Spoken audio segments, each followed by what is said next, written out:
And I'm told that we have enough of numbers for a quorum here, so we will call the meeting to order at 9:05 a.m. for the Ventura County Transportation Commission. And at this time, we'll ask the clerk to do oh, no, we won't. I'm gonna ask Director Roberts to lead us in the Pledge of Allegiance. And I'm told that we have enough of numbers for a quorum here, so we will call the meeting to order at 9:05 a.m. for the Ventura County Transportation Commission. And at this time, we'll ask the clerk to do oh, no, we won't. I'm gonna ask Director Roberts to lead us in the Pledge of Allegiance. And I'm told that we have enough of numbers for a quorum here, so we will call the meeting to order at 9:05 a.m. for the Ventura County Transportation Chair Commission. McDonald, Here.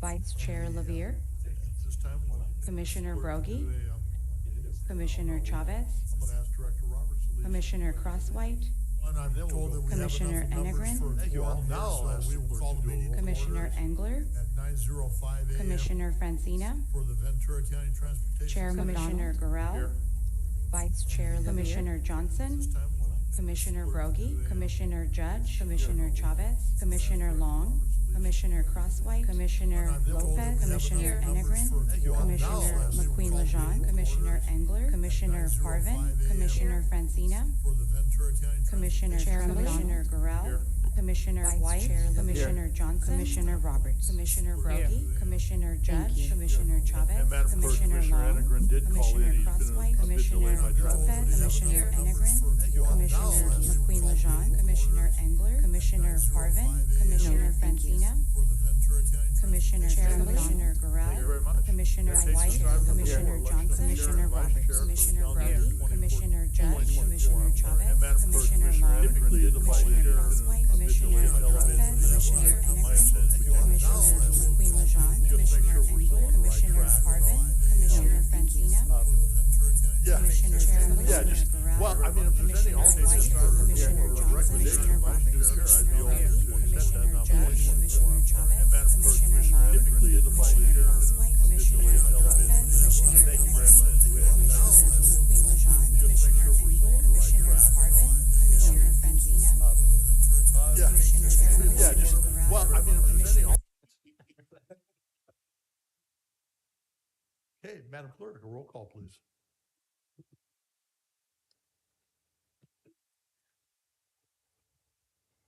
Commissioner Broggie, Commissioner Crosswhite, Commissioner Engler, Commissioner Francina, Commissioner Johnson, Commissioner Judge, Commissioner Long, Commissioner Lopez, Yes. Commissioner McQueen-Lejean, Commissioner Parvin, Commissioner Tremblay, Commissioner White, Yes. Chair Lavier. He's not chair yet. I'm sorry. Sorry, my apologies. Takes one more vote. Chair McDonald, Yes. Vice Chair Lavier. Thank you. Okay, now you are chair. I will hand you the gavel. That's the closest thing I have to a gavel at this point. So congratulations, Mr. Chair. It is your meeting.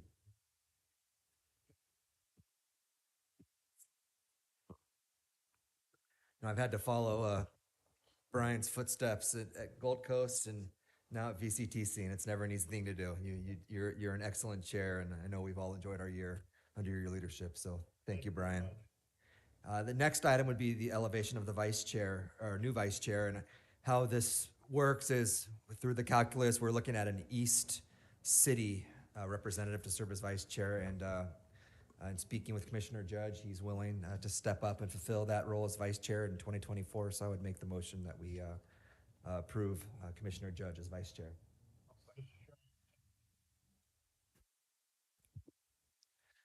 Madam Clerk.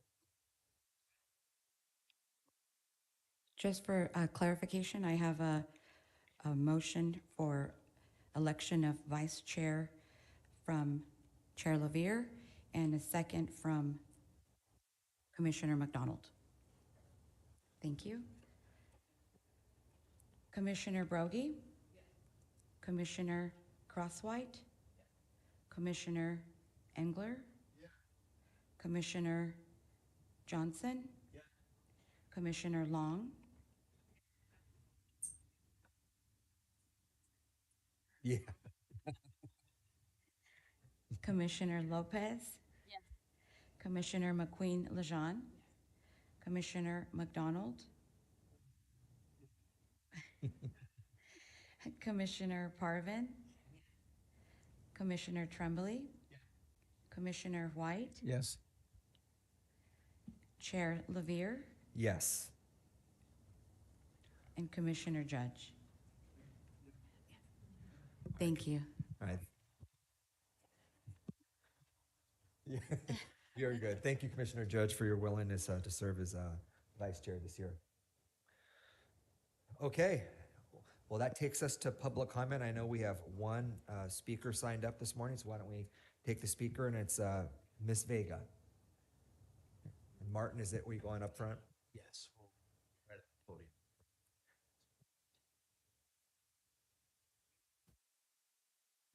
Morning, commissioners and those of you that are here. As most of you are aware, my name is Vera Vega. I'm a former employee of VCTC, and I was not able to make it here last month due to being hospitalized because, as some of you may be aware, I am still battling the adverse severe side effects that I suffered from taking the vaccination. That we were verbally harassed at VCTC to take. I was the second to the last of the 27, 28 employees to take that vaccine. And ever since I took the vaccine, my health deteriorated. It plummeted severely.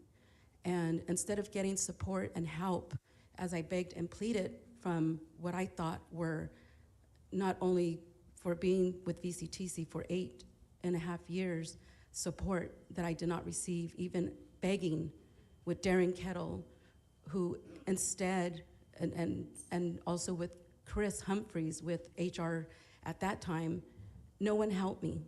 I didn't receive any help from anyone, and that hurt a whole lot.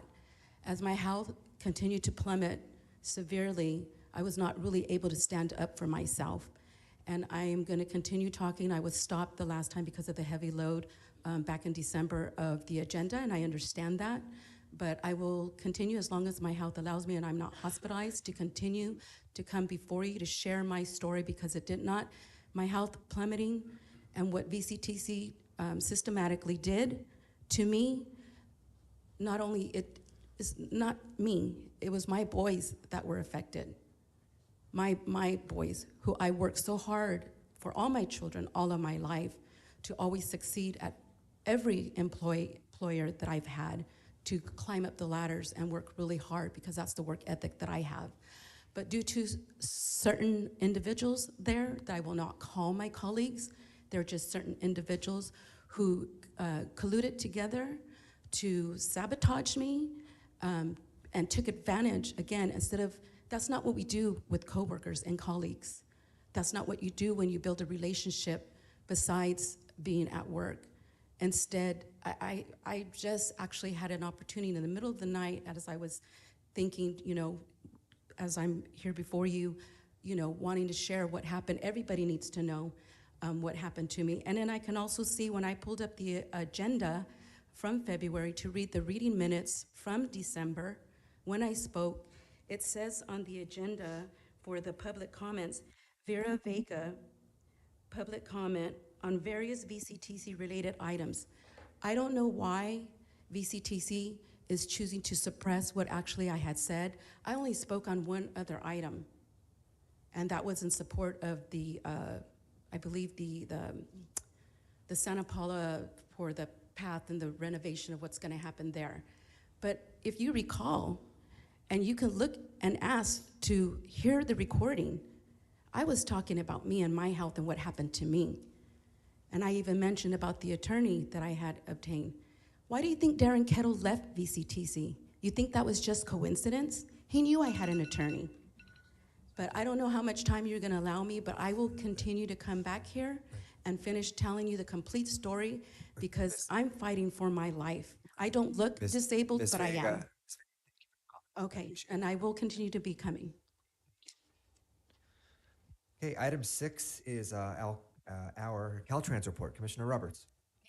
Good morning. Thank you, Commissioner Levier. Commissioners, or I should say Chair Levier, I'm sorry. It's been called worse. And Director Erickson, I'm a little rusty. Okay. So I have great news from earlier this week. We were able to reopen a 2.5 mile stretch of the Ralph Furtick Coastal Bike Path along US 101. As some of you may know, we had to close that bike path due to 2 eroded sections that made the bike path unusable due to erosion and just chunks of pavement and concrete and the under layer of the bike path being unstable. And so we had work that started in January that we thought would take about 6 weeks long, and we actually were able to reopen the bike path in just 2 weeks. And so we do appreciate the support and work of VCTC, but also wanted to note that this was particularly noteworthy because Falcon Construction was the contractor. And this was their first, they are a small business, and this was their first Caltrans contract. They are a graduate of the Caltrans Mentor Protege program, which is a program that we have that basically links our general contractors together with small businesses and new firms that want to learn how to contract and be able to successfully bid on public works projects. And so it's about a 4 to 6 month program that we work with them to coach them on how to put specifications together, how to work through the requirements of becoming a contractor with the state. And so Falcon Construction is a small business that was graduated from our program, and they were able to demonstrate the fact that they are a valid and great contractor. And now we have a new contractor that we can call on to, that we know are now successful and can work very quickly, especially on our emergency projects. So this is a win-win, not just for Caltrans and for our local cities, but also for the fact that we have a new small business that we can offer in terms of being able to extend future contracting opportunities. The next report is, as some of you may have seen, because of the rains yesterday, we had a section of 101 that was flooded. It is where the work is being done at the California Street crossing. As you know, that we had some lanes that were initially reduced, and there's work to install a new pump and drainage system. And so it was at that location because of the severe rains, and that as we're putting in the new drainage system, the roads did get flooded. And so yesterday we had northbound lane 1 and southbound lane 3 closed. And this morning we were able to reopen the northbound lane number 1. But as we anticipate additional rain coming this weekend, we just ask everyone to be careful. Our crews are on standby throughout the county and anticipating additional storm and being able to respond to any weather impacts.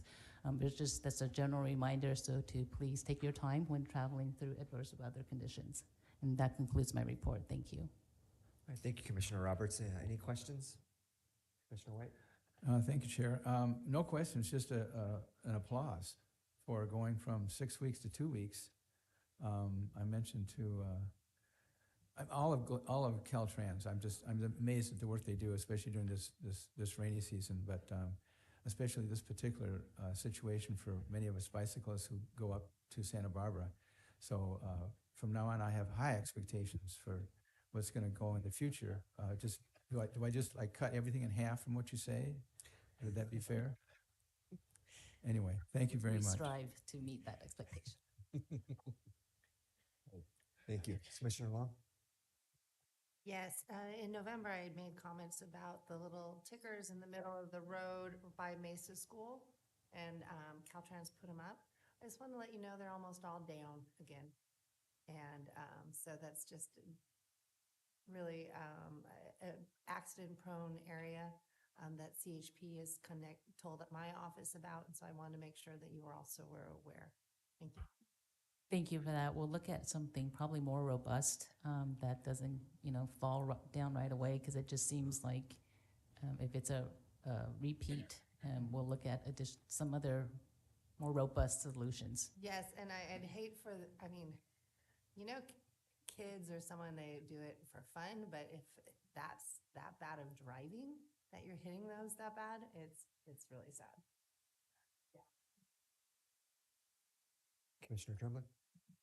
Thank you, Mr. Chair. I just want to relay on that I've received multiple compliments from residents in Eastern Camarillo about recent safety improvements and some signalization improvements on Pleasant Valley, or the 101 South at Pleasant Valley Road, Santa Rosa Road, particularly the safety improvements coming off of that exit. And this is a matter that was brought to Caltrans' attention, I think, early in 2023. And I just wanted to express my appreciation for Caltrans, for the responsiveness of your staff, Gloria, for Lee Haber, your safety engineer, the resident. My understanding is there haven't been any accidents or incidents at this particular site since at least September. I think it's a great improvement, and I keep hearing from residents saying it's much easier now to take that exit. And so I said, well, it's all attributable to Caltrans and how responsive they are. So I just wanted to give you a shout out for that and say thank you on behalf of the community. Thank you, and we do appreciate, Commissioner Roberts, all the work this week, and we're all kind of waiting for what happens this weekend, but we know you'll be prepared, so thank you. Okay, do any of my colleagues have commissioner comments this morning? Let's go. Commissioner McDonald and Commissioner Johnson. Thank you, Mr. Chair. I just want to take a moment to introduce or recognize Chief of Police for Camden Police Department, Eric Tennyson, who's sitting, trying to hide in the back here. Chief, thank you for attending. Thank you for all you and your troops do for this community, and we appreciate your service. Yeah, agreed. Commissioner Johnson. Thank you, Chair. A couple days ago, we had a liaison committee, that is the school liaison committee. It's the City of Ventura, it's the Ventura Unified School District, and it's the community college as well. And so a big part of the discussion was the college district is looking at ways to improve transit between the colleges, and especially between Heritage Valley and Ventura and Oxnard. And so they asked, would anybody here happen to know somebody who sits on VCTC? And I said, I think I can hook you up. But so I just wanted to share that with my colleagues, and we'll make sure that the discussion happens. Thank you, Chair. Thank you. Any other? Commissioner McQueen-Lejean?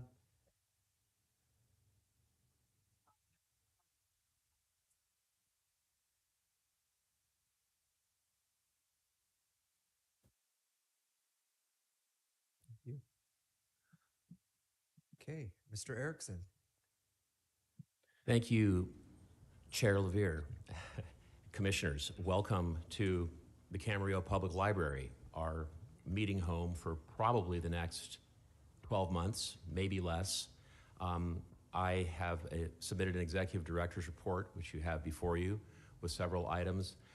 I just wanted to take a few moments, though, to first welcome Chair Levere as being chair of VCTC, and thank Commissioner McDonald for his service as chair last year for VCTC. I think we had a fantastic year, not without its challenges, but I really am grateful for what we've been able to accomplish. And in the year before, immediate past chair, Mayor Tremblay, who will now no longer be the immediate past chair, that role will pass to Commissioner McDonald. And I just wanted to thank you, Brian. I've had an opportunity to work with you going back to Oxnard for going on 20 years now. And thank you for your public service, both in your time in the Oxnard Police Department, but also as a council member and a commissioner on VCTC. And excited to have Commissioner Judge as the vice chair of VCTC. I think it's wonderful to have all of our 10 cities represented at different times on the commission, and it reminds me of why the commission is unique in a sense that It's one of the few bodies that represents all 5 county supervisors, all 10 cities, and also 2 public members that represent the cities and the county. And I wanted to just share with you a couple things. First, I'm glad several of you were able to take a look at some of the items that the incident responder grants have funded. In our first cycle, going back 3 years, we had Ventura Police here with their one of their vehicles, a major incident response vehicle, or MERV, another acronym. And then also County Fire was here showing their electronic jaws of life. And I think it just underscores that the money that comes through this agency and some of the amazing things we're able to do with it that are really, I think, add value, but also improve safety. And in this case, often will save people's lives. There are so many different things VCTC touches that are critical in that way. And I know we have a lot on the agenda today, but I also would be remiss if I didn't acknowledge the City of Camarillo for their continued support, not only in having let us meet in their council chambers for the last 35 years, but for the next 12 months, letting us meet in this beautiful library, which I think is one of really the most beautiful libraries in the state. And I want to thank Mayor Tremblay and the City of Camarillo for that, but also City Manager Greg Ramirez and John and the IT staff, his team that is here today. They were here early, even before I got here. That's why everything is running so smoothly.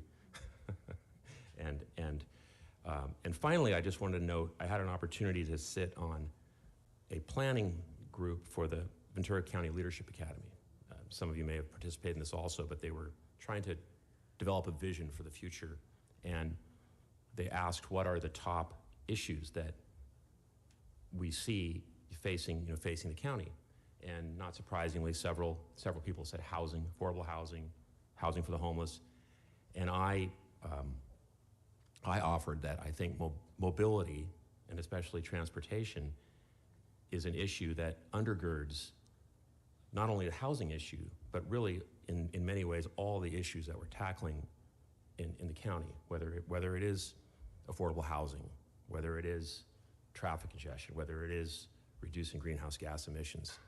And it just reminded me of the importance of the things VCTC does.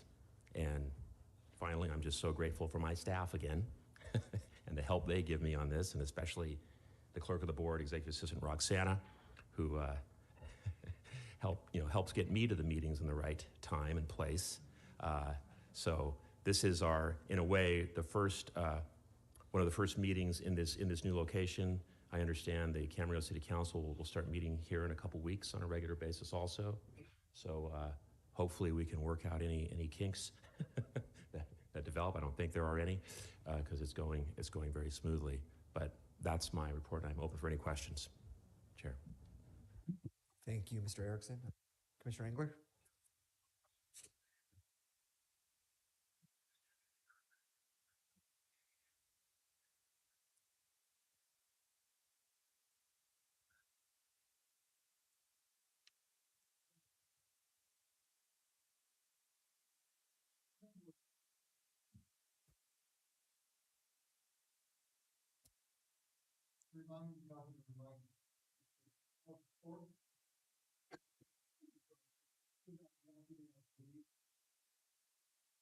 Thank you, Commissioner Engler. We, just to underscore that, we appreciate SCAG working to help find a way to restore this REAP funding. It's obviously probably unfortunately the first of other incidents that are related to the significant budget shortfall at the state level.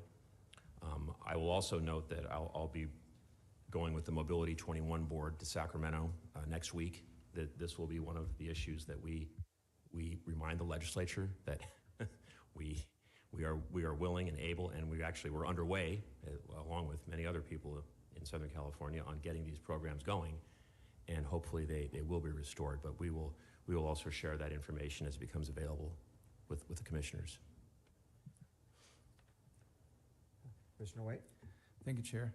In your report, you mentioned about the assistance to the Housing Authority of the City of Ventura and how it's going to have a special fare program for the residents of Westview Village.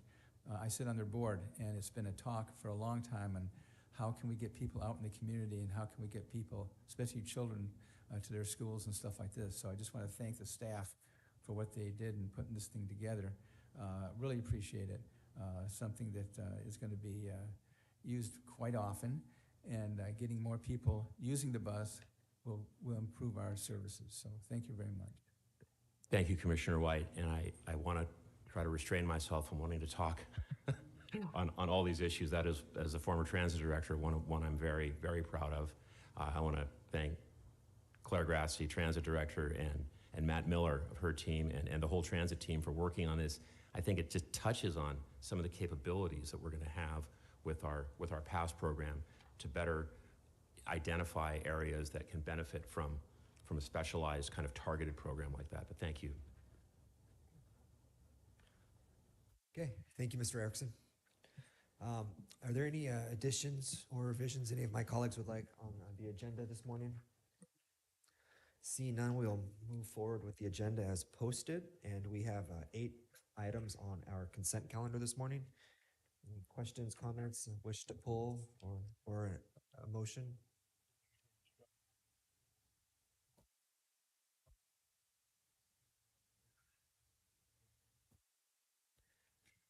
So, that's item 9C? Okay. Why don't we take a motion on all of the items except for 9C, and then we can discuss that item.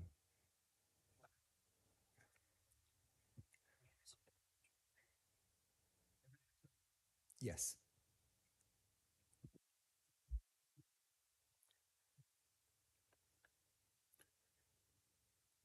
Chair Lavere, Yes. Vice Chair Judge, Commissioner Broggie, Commissioner Crosswhite, Commissioner Enegren, Yes. Commissioner Engler, Commissioner Francina, Yes. Commissioner Gorell, Commissioner Johnson, Commissioner Long, Commissioner Lopez, Commissioner McQueen-Lejeune, Commissioner McDonald, Commissioner Parvin, Commissioner Tremblay, Commissioner White. Thank you. You. Questions? See?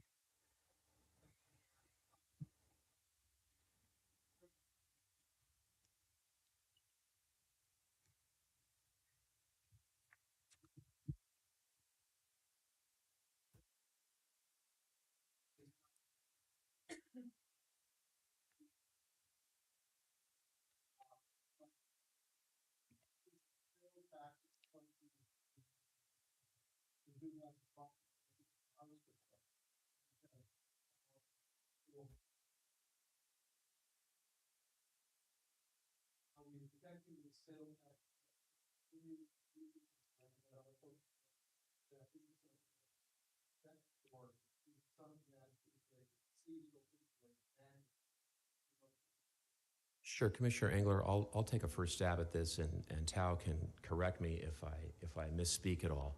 But this actually, if you actually look at the total receipts from the state, they're actually up a little bit. So that's good news. So it doesn't, we were all watching this quite apprehensively, because obviously if sales tax numbers take a sharp dive, that's indicative of deeper problems in the economy.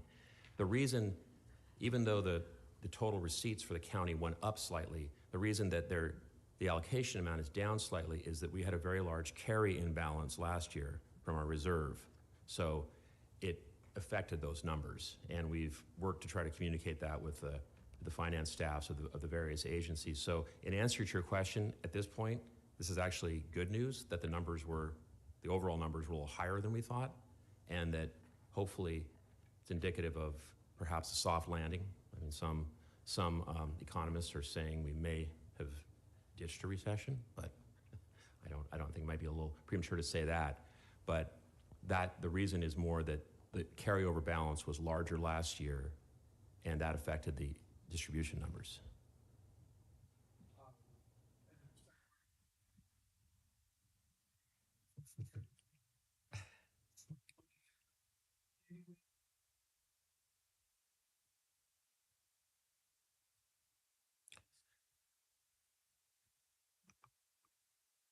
I don't think at this point we need to be too concerned about it. I'd be hopeful that the numbers would be stabilized for next year or even slightly higher, depending on some of the forecasts we're getting. And in some ways, without getting too far afield, this also, sales tax and its importance for VCTC's budget as related to the state budget, which is obviously the reasons for the state budget deficit are different because many of that is based on income tax and different sources that are I think, more in trouble right now.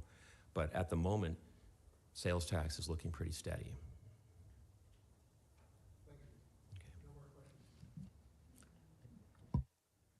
Okay. Thank you, Vice Chair Judge with the first and Commissioner Engler with the second.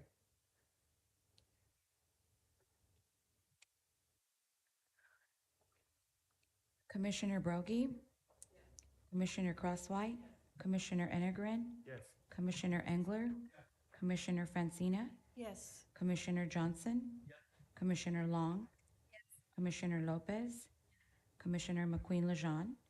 Commissioner McDonald? Commissioner Parvin? Commissioner Tremblay? Commissioner White? Vice Chair Judge? Chair Levere? Yes. Okay, Thank you. Thank you, everyone. That concludes our consent calendar, and we can move on to the discussion calendar, beginning with item 10, which is the fiscal year 24-25 TDA Unmet Transit Needs Public Hearing. So I'll open the public hearing and turn it over to Ms. Grassley. Good morning, commissioners. I'm here today to go over the Unmet Transit Needs Public Hearing.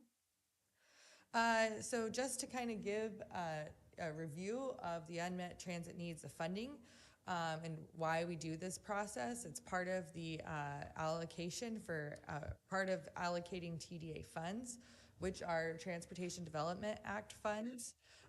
So those consist of state transit assistant funds, STA, and local transportation funds, LTF.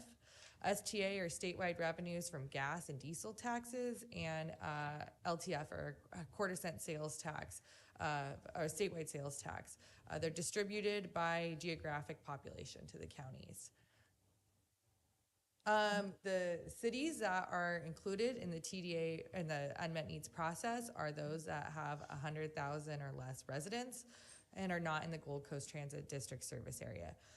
So the cities of Camarillo, Fillmore, Mart Park, and Santa Paula by separate statute, Thousand Oaks. So a little bit about what unmet needs is. It's the definition is new or expanded service. The item must meet the 15 comment threshold for fixed route service or 10 comment threshold for dial-a-ride service in order to be considered an unmet need. It also must be reasonable to meet, which includes meeting a muster of criteria, including enough vehicles available, the service won't cause reductions in existing service, and that it's safe to navigate transit vehicle as we're in the requested area. And then if a service is instituted, must meet the fare box recovery ratio. However, those has changed since the pandemic. So it's still a little easier to meet. I just want to go over a couple positive things that have been implemented or come up through this process that we're currently working on. So we have the Metrolink Saturday, I should now say weekend service. So that's been one of a really positive improvement. We expanded the Coastal Express service from Oxnard to Camarillo a number of years ago as a request, in response to a request for unmet needs. There's been some bus stop improvements as well. And then we are currently working on implementing service between Fillmore and Moore Park. We expect to implement it in conjunction with the beginning of the new school year in August. So just a little bit about the process. We are continually taking feedback. So any comments that were received since the end of the public process last year are all included in this year. Today we are at the public hearing. We will collect all of that feedback through February 15th, and we'll analyze and evaluate all of those comments. We'll provide all of them back to the operators to respond to, and then we will recommend findings to the commission and then implement those recommendations. So I just want to go over a little bit of the outreach process. So this year we have a survey is trilingual, used to be in English and Spanish only, and we have added it now in Chinese as well. We've held a number of community meetings. We're also currently conducting outreach for the short range transit plan. So we kind of combined a lot of these public meetings. So we've held community meetings in Fillmore, Thousand Oaks, Moore Park, and Camarillo for the unmet needs. But we also had meetings in Ojai, at Gold Coast Transit, and in Simi Valley for the SRTP. So any comments from both of those processes will be shared with each other. I think that's partly why we have received so many comments thus far. In the process, we have 215 comments. That's up from 160 in the report. 183 of these comments are from the survey. I would also say we got pretty substantive comments at the community meetings too, which were very helpful. And so I mentioned the community meetings. We're obviously having the public hearing today. We also had one virtual meeting as well. And our feedback other than this process, we collect year round through the website, through email, social media, by phone. We've also gone back to doing some community outreach events. So any of those, we also include comments that are relatable to this process. And with that, I'm happy to take any questions or comments. I know we have one public speaker, so why don't we take that first, and then we can go to the commissioner comments. Ms. Vega?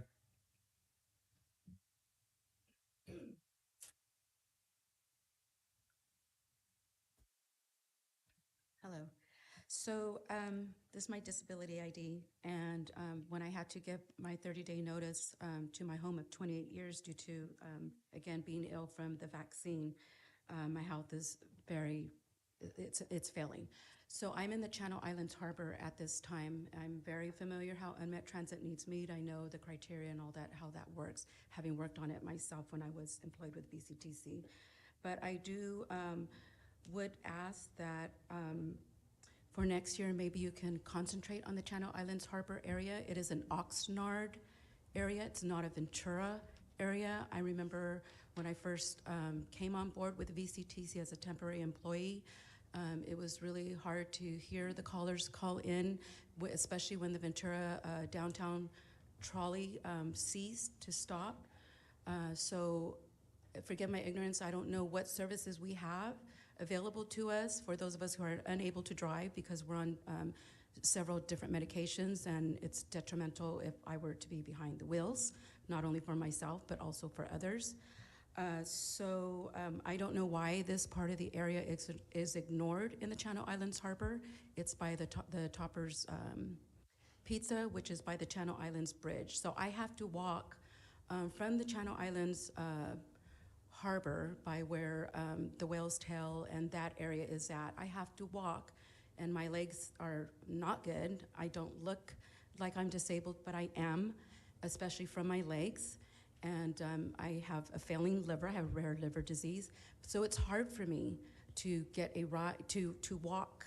It takes a lot out of me to walk from over the bridge and to Victoria and Channel Islands Harbor because there are no buses that serve that part of the area. So I don't know what it is that we can do to reach out to that part of the community, especially now that I'm in that area. I didn't have to be in this situation to have compassion and empathy for those people over there. I don't know if it's maybe a perception that, oh, it's a rich community area. That should have no bearing. And you will only know there's a lot of houseless people out there. People call them homeless, but they're houseless. And there are a lot of needs. I know because I've been riding the bus, the transportation service since March of last year. So having been a rider consistently, and also the other part of the area is the harbor and I would say Woolley. That area is also neglected too. So I don't know why Gold Coast Transit District does not have any bus service, even though this is, I know maybe it needs more outreach. Not maybe, it does need more outreach, because how are they gonna know, how to get on the bus if there's not that part of outreach out there in that part of community? There should be no assumption as to that part of the area just because the perception is that they have money. There's a lot of us that need to be able to have bus service in those areas. Thank you. Thank you for your Ms. time. Vega, and we can bring those comments to Gold Coast as well. So thank you. Please, yeah, let's go to commissioner comments.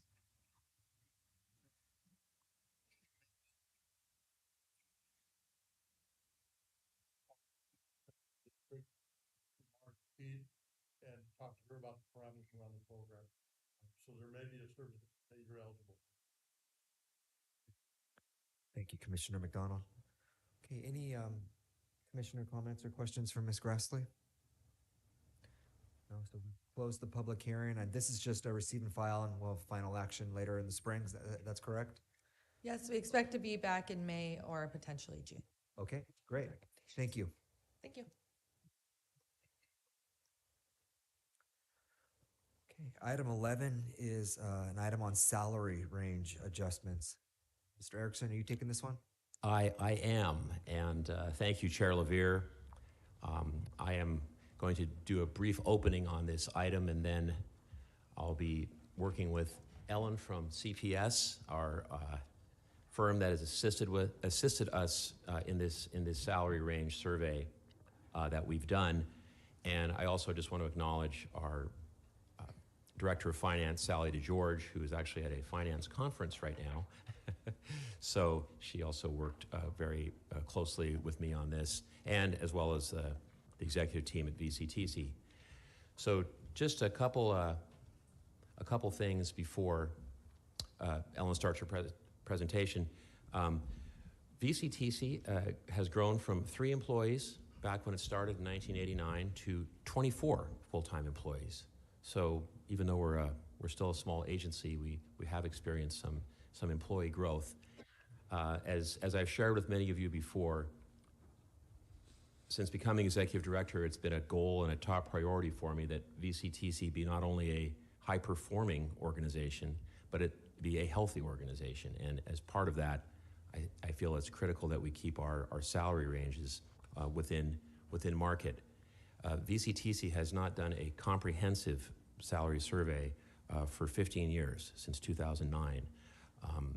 Going forward, I would like to do that a little more often, probably more every 5 to 7 years. But we are, as part of the budget process last year, we included funding for doing a comprehensive salary survey. CPS was selected largely due to the work they've done with Ventura County and many other agencies. I think they are leaders in their field. And with that, I'm going to turn it over to Ellen for a presentation. I'll be happy to answer any questions with her when we're done, but Mr. Chair, I'll let Ellen begin the presentation now. Thank you for that introduction, Martin. The purpose of the presentation today is to share the final deliverables of the base salary study that CPS conducted on behalf of the Ventura County Transportation Commission. As Martin mentioned, my name is Ellen Fischel, and I served as the project manager for the last half of this project. I'm also the classification and compensation manager with CPS HR. Today's agenda is shown on the screen. Before we get started with your deliverables, we want to give you a little bit of background on CPS HR if you're not familiar. CPS HR is a self-supporting public agency established as a joint powers authority in 1985 and has served as a trusted colleague to clients across North America for more than 30 years. Our headquarters is based in Sacramento, California. CPS HR is a client-centered human resources and management consulting firm specializing in government and nonprofit clients.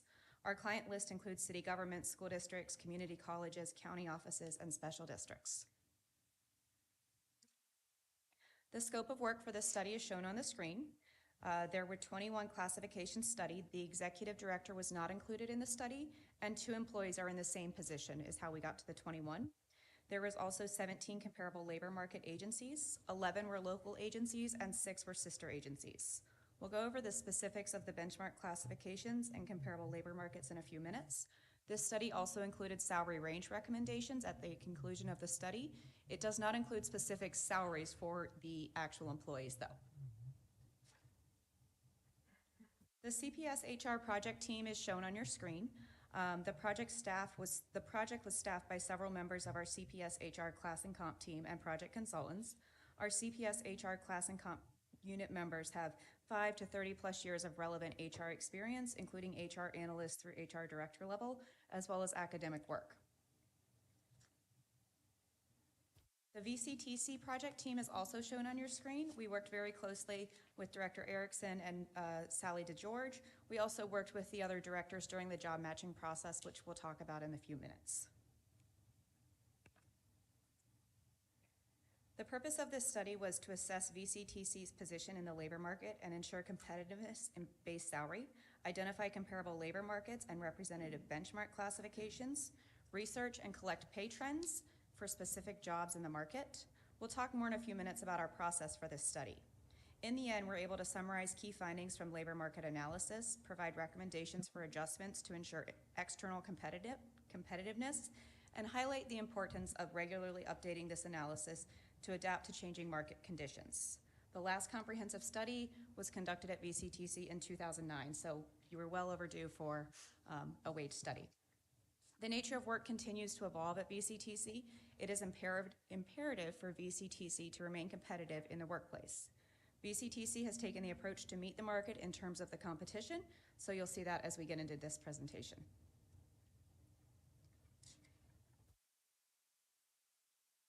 The study process is shown on your screen. An overview of the steps taken by the CPS team included an initiation, study parameters, data collection, job matching review, and a salary survey summary, as well as recommendations and a final report. During the initiation, we conducted a background review to evaluate classification specifications, salary schedules, pay practices, and organizational charts. We established a foundation for the base salary study. During the study parameters, we identified and confirmed the 17 labor market agencies, as well as the 21 benchmark classifications. During the data collection, we created a data collection method and online survey instrument, and we implemented the survey and gathered information from the surveyed labor markets. During the data analysis, we provided VCTC project team with a job matching review sheet and confirmed the initial job matches through collaboration and feedback. We then moved to develop a summary comparing VCTC's min, midpoint, and max base pay to the labor market and identify variances above or below the labor market rates. Finally, we moved the recommendations and reporting phase where we formulated salary range recommendations to align with labor market trends. We provided a comprehensive final report where we summarize key findings, recommendations, and variations from the labor market. On your screen, you'll see the 17 final labor market agencies. We were able to obtain data from all of the labor market agencies shown on the screen. But please note, for City of Fillmore, the city does not currently have any class specifications or position descriptions on file, so we were not able to complete any job matching or salary recommendations to compare to the City of Fillmore specifically. And the final 21 VCTC benchmarks are included on the screen as well. We've mentioned that there are some these are all the 21 that were included. There is one classification, the Transit Information Center and Technology Specialist, we'll talk about in a few minutes, but there was no matching data available for this position. This is normal. We will sometimes find positions are very unique to organizations and there's not comparable positions to them in the labor market agencies. So our methodology for determining a comparable classification is through job matching, and job matching is one of the most difficult parts of the study because each agency is different in how they use their positions. We look at the preponderance of duties and other different factors to see if a job is a match. We follow the rule of thumb that a job match should have at least 70% of the core duties and responsibilities to be a match. Job matches were not made based on titles alone. We did comprehensive research and analyzed job descriptions, org charts, allocation and position control documents from other agencies to ensure it was an appropriate match. We also reached out to labor market agencies for confirmation of similar classifications as needed. CPS's HR's best practice is that benchmark positions must have a minimum of 3 classification matches to be analyzed. In most studies, it is common to have some classes for which limited market data exists. All but one benchmark classification met the CPS HR requirement of a minimum of 3 comparable matches, and that was the Transit and Information Center Technology Specialist, as I mentioned before. This is very common.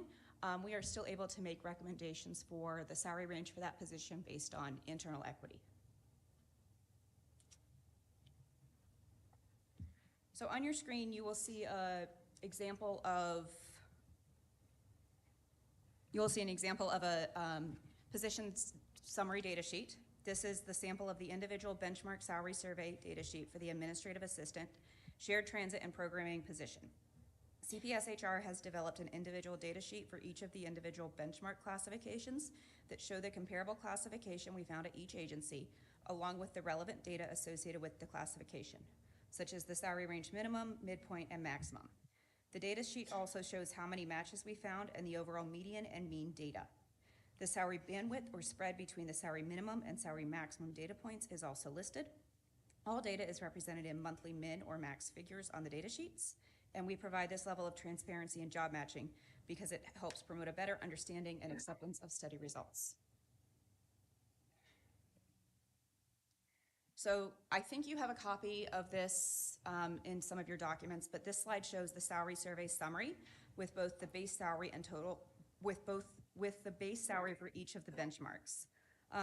Please note, a positive number here represents that the VCTC salary is below the market for each representative position, and a negative number means that your jobs are above the market and needs the indicated, I'm sorry, I flipped that around.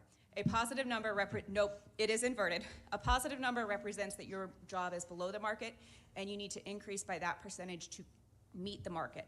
A negative number represents that that position is above the market by that percentage. So there is an inversion there. The market median tends to be, we use market median because it tends to be a more stable representation of the trends in the market, since it eliminates high and low payers, and which can also skew data and outcomes. For this reason, CPS HR methodology is to use market median for compensation considerations versus the mean or the average. For benchmark classifications in the survey that fell within 5% above or 5% below the market, CPS HR considers these to be at the market. The survey results display that VCTC is generally paying below the market. We focus on midpoints in this study because midpoints are a better indicator than our min or max, which can be skewed by bandwidth from individual agencies, which may have different bandwidths than yours. We'll address that in a minute.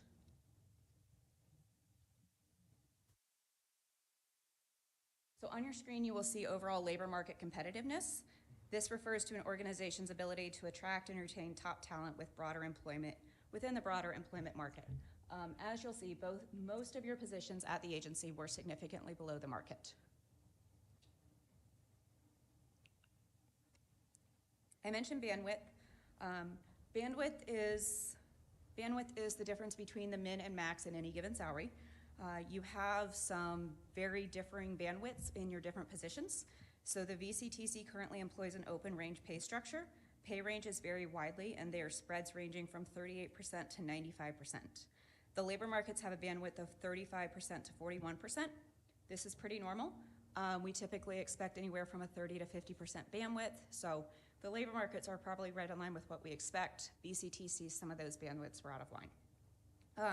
Consequences of misalignment. So if you have an inconsistent range bandwidth, which the majority of VCTC ranges have wider spreads than the relevant labor market, you will have issues both in recruiting and retention. In the example on the screen, the program manager of accounting position is 53% below the market minimum and 13% below the market maximum. This position also has a 90% bandwidth. The market for this position has a 40% bandwidth. This impacts your competitiveness. Misalignment affects VCTC's competitiveness in hiring new staff, employee retention, satisfaction, and motivation are impacted. Can I have some water? We have another bottle. Thank you. Thank you so much. Extra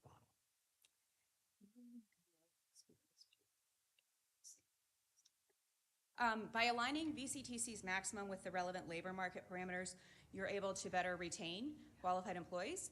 By aligning VCTC's minimum with the relevant labor market, you're able to better attract new employees. So if your minimums are below the base market, you're paying lower than the market. It might be harder to attract employees. If your maximums are below the labor market, typically experienced employees will leave you because they can take a same or similar position somewhere else and be paid more. When you make adjustments to the salary scales, we do recommend making adjustments to both the min and the max. So if you upgrade your salary scales with a 3% cost of living to the max, we recommend that 3% on the min as well to keep your salary scales in line with the labor markets. So after completing the wage market analysis and developing a model of a new pay structure, this structure has 33 individual pay grades. On the lower end of the scale, the pay grades have a consistent 45.5% bandwidth. On the higher end of the scale, the pay grades have a 55% bandwidth. The difference in this bandwidth is because the scope of knowledge, skills, and abilities that incumbents need in entry to mid-level jobs is much more narrower than the scope of knowledge, skills, and abilities that incumbents need on mid to high-level jobs. So we would look to an incumbent to still be successful in a director role, but have a different scope of knowledge, skills, and ability than another incumbent, versus in an entry job, we tend to have very similar knowledge, skills, and abilities. There are 4 more pay grades for the VCTC to utilize to allow room for growth of the organization, account for future changes in positions, and ensure consistent separation between pay grades. CPS HR team assigned all studied classifications within the ranges found in relevant labor markets for similar jobs as seen in Table 5. The main objective was to align the new VCTC minimums and midpoints to similar range parameters in the relevant labor market. For example, VCTC job classification of program analyst currently has a min of 4,176 monthly, and it was assigned to pay grade 119 in the new structure with the minimum of 6,674, which is based on the market min of 6,655.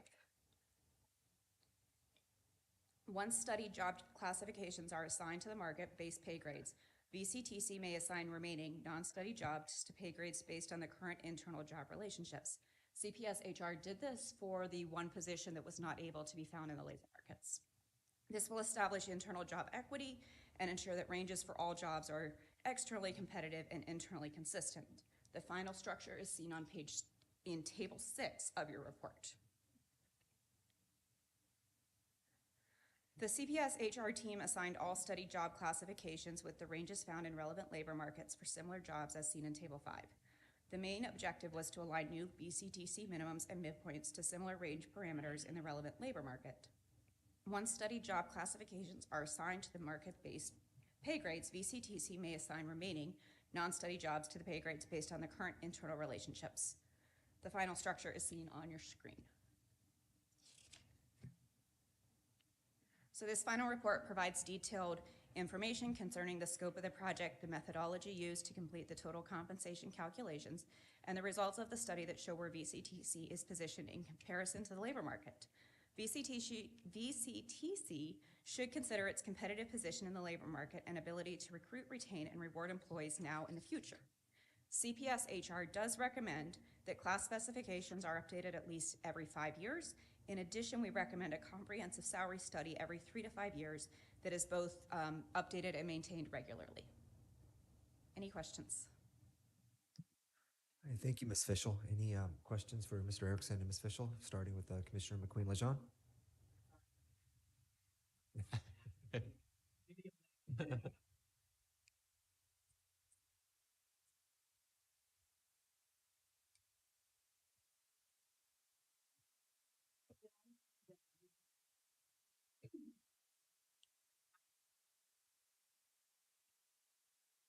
Yes, we tend not to match on titles. We match on duties, qualifications, and experience needed for the position, so you will see different titles to the matches.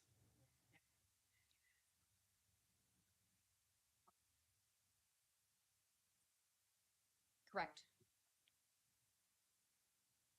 Martin, do you want to address that? They were the 5 positions, I believe, right, or 3 of them were in the customer service information. 1 was, I believe, a planner, and then 1 was a director.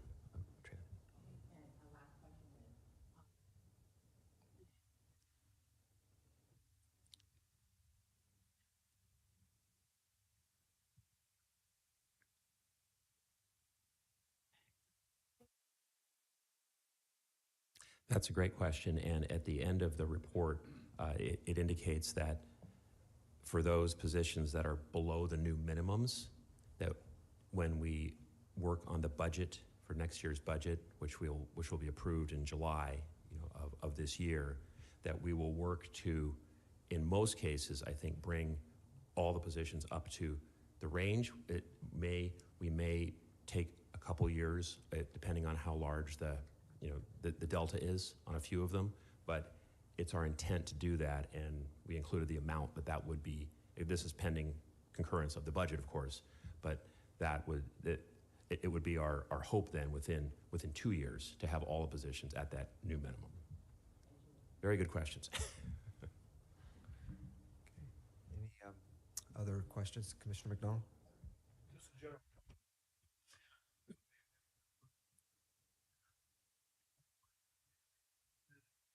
Here, whoever you are, we all experience this where we hire on employees, we train them, we bring them up to the standard we hope for, and then some other agency comes along and poaches your employees and takes them for their agency, and we have to start all over again. So I think it's important that we do everything we can to protect our employees here, to keep them here.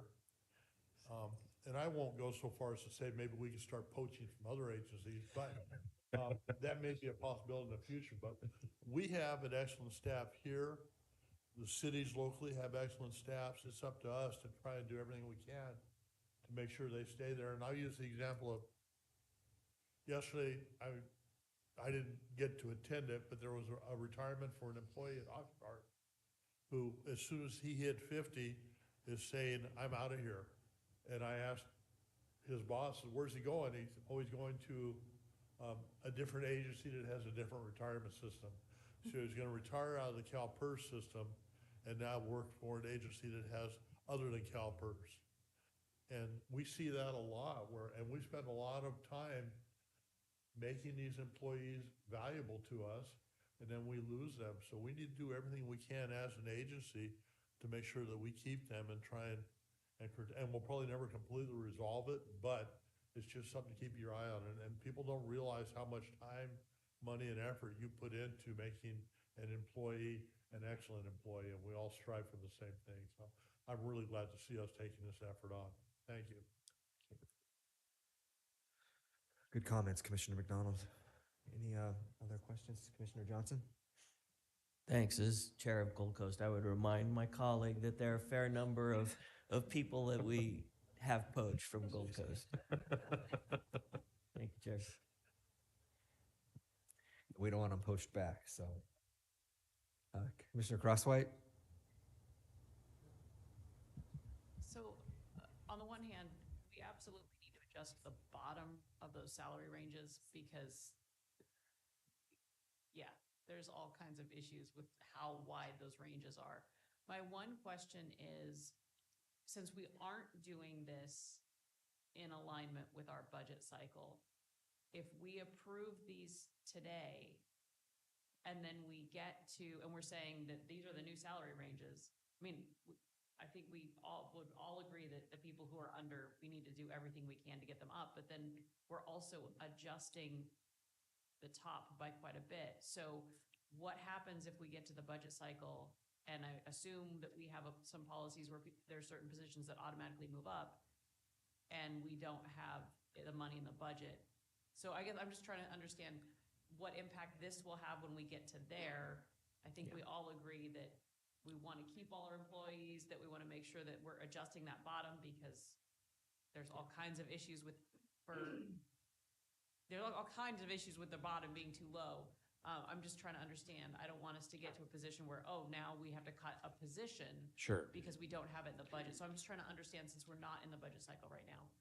And we actually are, at least on the staff side, getting the budget in the budget cycle starting. I would say that fortunately, and due to the commission's, I think, leadership, VCTC is in an enviable financial position. We are very conservatively managed.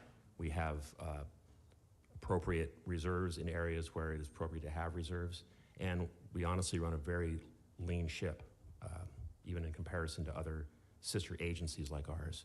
So, and again, this action you're taking today is only changing the ranges and informing that the bottom ranges would anticipate to be adjusted with the budget cycle. The issues of COLAs or merit increases.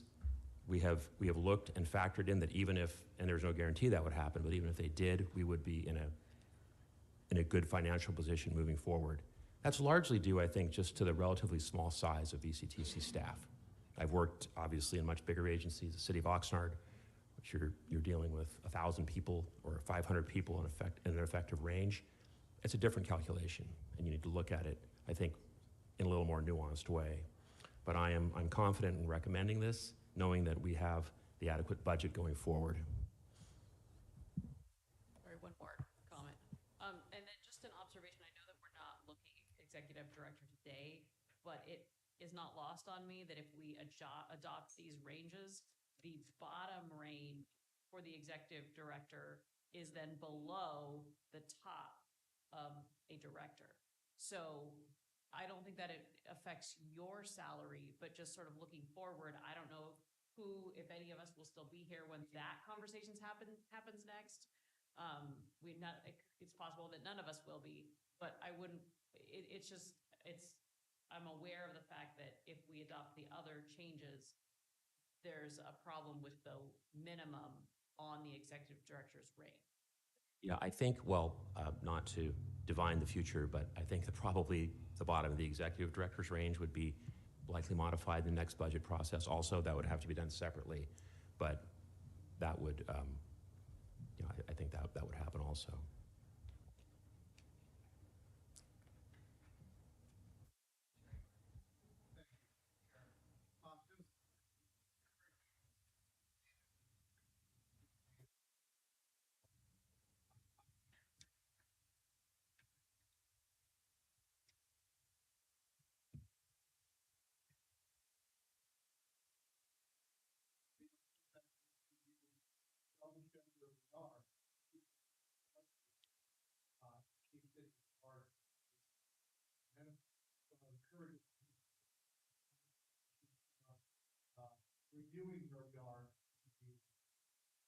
Thank you, Commissioner Engler, and that is my intent moving forward. Right, yeah, I agree with all of my colleagues' comments, particularly Commissioner Crosswhite. When I see some of these low salary ranges, I mean, we're a professional organization doing really important work, and there's no way somebody should be making $32,000 a year if they're working at VCTC. So I'm really glad to see we're moving those lower ranges up. And as Commissioner Engler said, if we want to avoid some of these years when we have to make significant changes in our budget to meet salary needs and ranges, we got to stay up with it. And you mentioned it. We have a small, but it's a mighty team, and we have some real professionals here, and I want to make sure we keep them because they're doing great work, and that means we have to pay them. And so I'm really glad that we're doing this. And so we'll adopt, hopefully today, these ranges, and then we can start moving forward with the budget cycle with these in mind. Okay, great. Any other questions, comments? Okay, is there an action? You'll see there's three staff recommendations.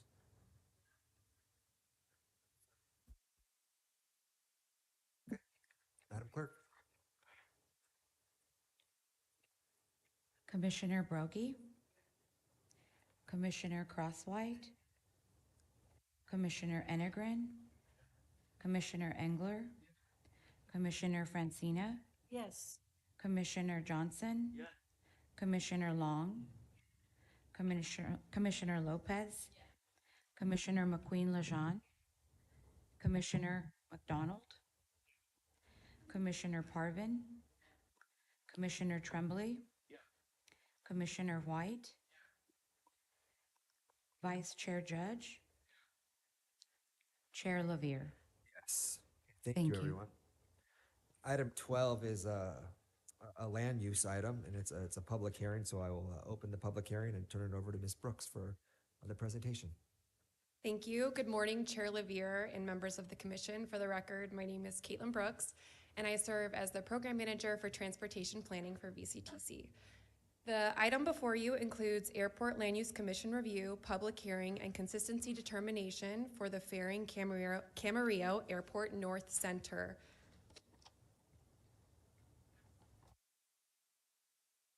VCTC is the designated Airport Land Use Commission for the 4 public, private, and military airports in Ventura County. Two primary documents guide review and determinations by the Airport Land Use Commission, including the Ventura County Airport Comprehensive Land Use Plan, or ACLUP, and I apologize in advance, there's a lot of acronyms coming your way, which serves as the Airport Land Use Compatibility Plan for Ventura County, and the Caltrans Division of Aeronautics California Airport Land Use Planning Handbook.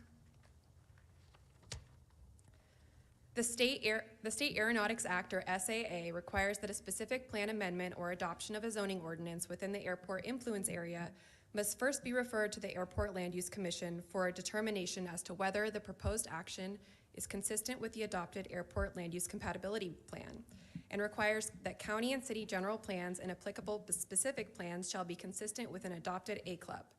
If the ALUC determines that a proposed action is not consistent, the local agency may overrule the decision with a 2/3 vote of its elected body. As discussed in the staff report, airports in the United States are part of a national system regulated and supported by the Federal Aviation Administration, or the FAA, also, and known as the National Plan of Integrated Airport Systems. Airports within this system receive financial support from the FAA to operate and must meet grant assurances that include maintaining free and fair public access and taking reasonable action to prevent incompatible land uses surrounding the airport. The Airport Land Use Commission reviews local plans and proposed developments and is part of the process to prevent incompatible land uses. The property is located within the Camarillo Airport influence area, which requires an analysis of the proposed project according to noise and safety standards. Sorry. The following provides an additional background and analysis of the proposed project relative to the Ventura County ACLUP. The property is currently vacant, and in 2016, the property was rezoned from limited manufacturing, LM, to commercial plan development and limited manufacturing. In August of last year, the city requested ALUC review for a general plan amendment that would return the property to limited manufacturing zoning in both the general plan and the Airport North Specific Plan. The general plan designation remained research and development and did not change. Now, the city of Camarillo has referred the proposed project, which includes a lot line adjustment for 3 lots totaling 46.88 acres. The lots will be reconfigured, but no new lots will be created. Additionally, there is an application for an industrial plan development permit for the entitlement of 2 automobile dealerships totaling no more than 218,000 square feet on the northernmost lot, and 5 industrial buildings totaling no more than 600,000 square feet on the remaining 2 lots. The city has also noted that the Airport North Specific Plan will be updated. The planned updates include new exhibits showing existing conditions, update language regarding circulation, traffic, and drainage to reflect current conditions, and add auto dealerships as an allowed use. So this is the site plan for the proposed project. As you can see, the 2 auto dealerships are proposed on the north side of the property, and the 5 industrial buildings are proposed in the middle and southern portions of the property. The property is located within the Camarillo Airport influence area, which requires an analysis of the proposed land uses according to noise and safety within the ACLUP. Airport land use compatibility with respect to noise is measured in decibels and evaluated based on modeled community noise equivalent level contours, or CNEL contours. The southern portion of the property is located within the 65 to 70 decibel contour, with the middle portion of the property in the 60 to 65 decibel contour. And the northernmost portion of the property is beyond the 60 decibel contour. According to the Ventura County ACLUP, manufacturing, light industrial, and research and development land uses are considered acceptable within the 60 to 65 and 65 to 70 decibel CNEL contours. Therefore, the proposed project is considered consistent with the ACLUP from a noise perspective. From a safety standpoint, the subject property is located entirely within the traffic pattern zone, or TPZ, and the southern portion of the property is located within the height restriction zone, or HRZ, for Camarillo Airport. Per the ACLUP, manufacturing, light industrial, and research development land uses are considered conditionally acceptable within the TPZ, provided that the maximum structural coverage of the site is no more than 50%. Structural coverage is defined as the percent of the building footprint area relative to the total land area, including streets and greenbelts. The proposed project's lot coverage of the site is approximately 32%, or 15.03 acres. Within the height restriction zone, or HRZ, the proposed structures need to consider imaginary surfaces surrounding the airport runway to establish a maximum height for structures to ensure safety of flight operations. Imaginary surfaces define an airport's airspace and extend outward and upward at a defined slope from the airport's runway. At a ratio of 7:1, so for every 7 feet forward, it goes up 1 foot, the maximum structural height at the southern border would be approximately 85 feet tall. At 1,500 feet from the horizontal distance of the runway, the maximum structural height would be approximately 215 feet. The existing Airport North specific plan and the LM zoning code require buildings within this property taller than 35 feet in height to have a conditional use permit and verified consistency with the Camarillo Airport HRZ. The proposed maximum heights for the auto dealerships is 40 feet, and the maximum building heights for the industrial buildings is between 35 and 40 feet. The proposed freeway frontage project sign is proposed to be a maximum of 50 feet in height. Therefore, the proposed project is considered consistent with the height restriction zone and traffic pattern zone. The City of Camarillo routinely applies project conditions of approval to all projects near the airport that require compliance with the Camarillo Airport Master Plan and FAA regulations, and requirements to ensure that compatibility with airport operations is maintained. In addition to this review by the ALUC, the project will next be considered by the Camarillo Planning Commission and the Camarillo City Council. Given that the proposed project meets noise and safety compatibility standards and existing protections within the Airport North specific plan require compatibility with airport operations as described in the staff report, staff recommends that the ALUC determine that the proposed action is consistent with the ACLUP. And then I'm available, and also the applicant, Dennis Hardgrave, and representatives from the City of Camarillo are also here to answer any questions you might have. Thank you for your time. All right, thank you, Ms. Brooks, and I believe, yeah, Mr. Hargrave is the only public comment if there's any questions for the applicant team.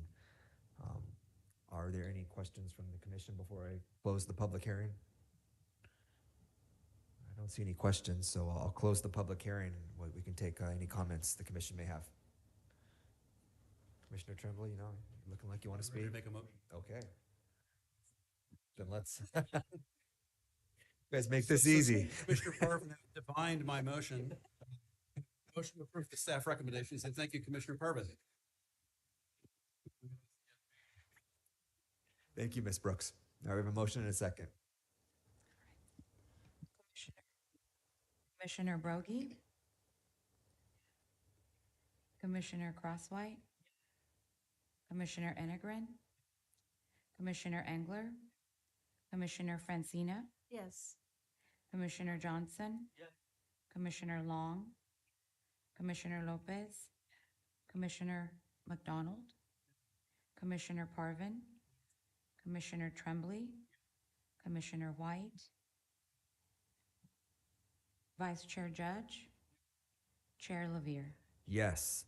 Thank you. All right, thank you, everyone. That takes us to item 13, which is our legislative update. Good morning, Ms. Pesca. Go ahead. Good morning. Thank you, Chair Levere, and good morning, Commissioners. I'm Darren Peshka. I'm the Program Manager of Government and Community Relations here at VCTC. This morning, I have a brief update for you on the Governor Newsom's budget proposal for fiscal year 2024-25 and its potential impacts on transportation programs and funding.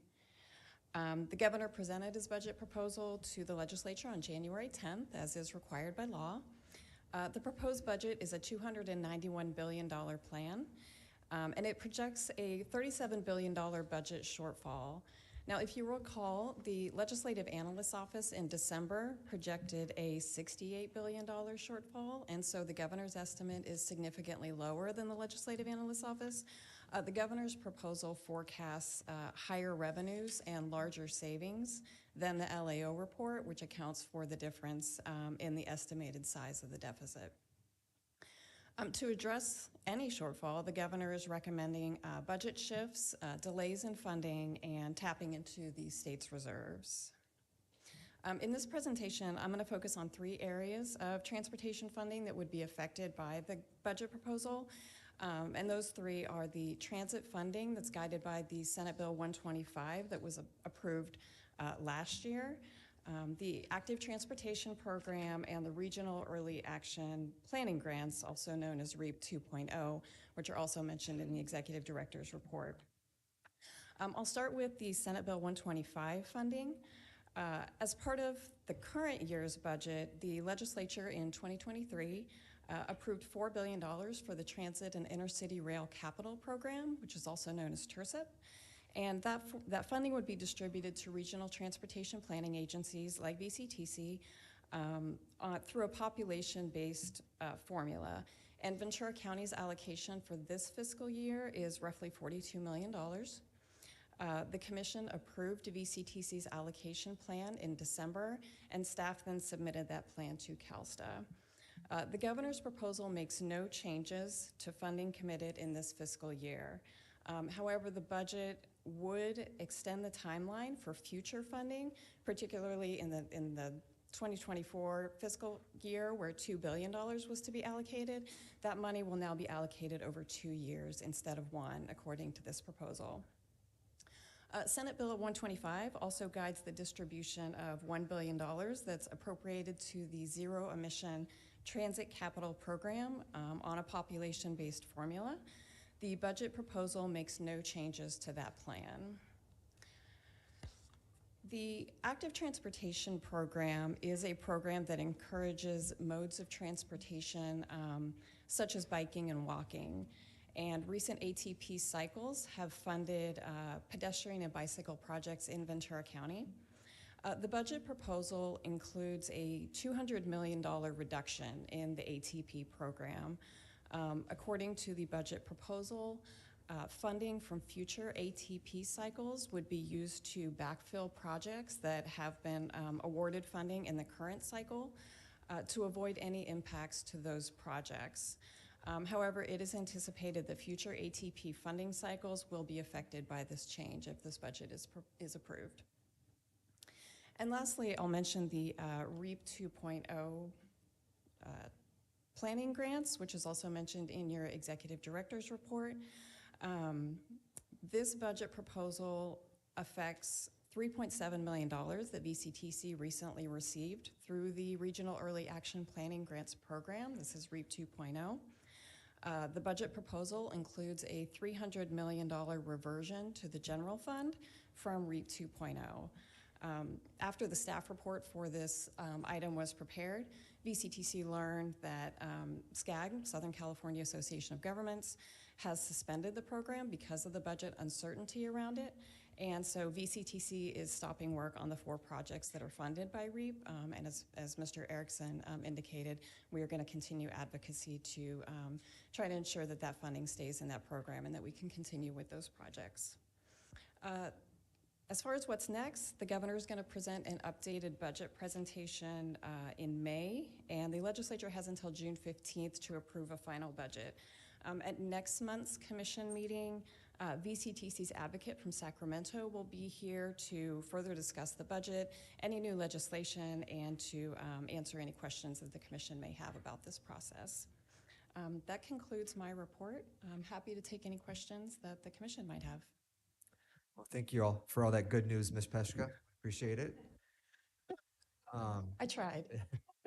Any comments or questions? We appreciate the update. I know we're all kind of following it on our own, but it's good to hear it from you as well. I don't see any. Okay, thank you so much.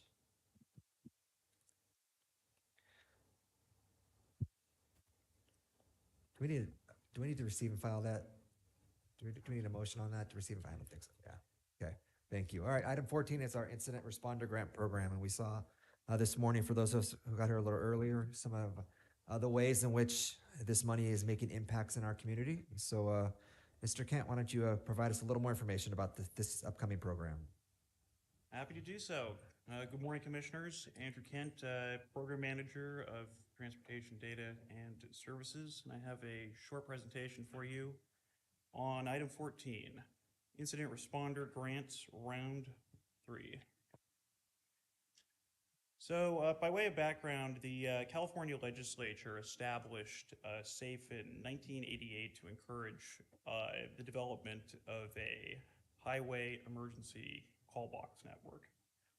In 2016, the legislature greatly broadened the acceptable uses of SAFE funds, really to to motorist aid, any kind of motorist aid program with a nexus to the SAFE network. The VC Safe Board decided to establish the Incident Responder Grant Program. The program was established, approved by the board in June of 2019. The grant program provides funding assistance to local first responders for equipment related to aiding motorists, as well as reducing the incidence of collisions and improving safety. In October of 2019, the SAFE Board approved the first round of grant awards, a little over 900,000 in awards. And in November 2021, the board approved round 2 for 500,000 in awards. And I should note that the grant is provided when the SAFE fund balance can support it, and staff does a biennial review to see if an incident responder grant program is a possibility. This slide just provides some highlights from rounds 1 and 2 of equipment funded for different agencies. In addition to the major incidents response vehicle and the battery-operated cutters and spreaders that we saw this morning, there's really a wide variety of equipment that the grant has provided to police and fire, including drones for scene investigations, and funding to expand the traffic signal preemption network. This map shows the SAFE network. The SAFE network includes all freeways, highways, and major connecting unincorporated county roads. And again, the revised SAFE legislation gave a lot of latitude to local safes to choose what to fund under motorist aid, but the essential requirement is demonstrating the nexus to aiding motorists traveling on this network. And I should also note that the grant is actually not exclusively for police and fire, but in theory, funds could be awarded for instance, to a public works agency, to fund equipment used to clear roads.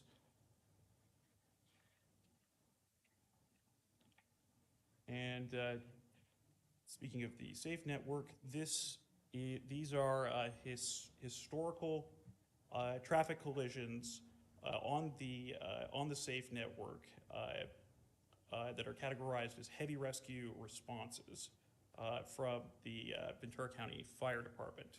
Or so the blue bar is total heavy rescue responses, and the orange is the proportion that was on the SAFE network, which historically is about 60%. And a historical or a heavy rescue response is defined as any kind of response that requires the use of powered extrication equipment, such as the battery-operated cutters and spreaders that we saw this morning. And at 150 to about 160 heavy rescue responses in 2023, that means that there's almost a heavy rescue response occurring every other day on this network. And this is serious injuries per 100,000 or per 100 million vehicle miles traveled for Ventura County. This is the most recent collision data available through the TIMS Switters database. And unfortunately, the TIMS database is projecting an increase for Ventura County out into the near future. If this projection plays out, the county will increasingly fall short of state targets for reducing collisions. And the same is true for fatalities, or the rate of fatalities. However, the rate of fatalities is a little bit more complicated because of the pandemic. There were a couple of years that were heavily influenced by the pandemic. So it's likely that that projection will be corrected when the next round of Switter's data comes out. And I always like to remind folks that 16% of our highway and freeway delays are non-recurrent incident related, which includes accidents, breakdowns, debris in the road. And it underscores the importance of funding equipment on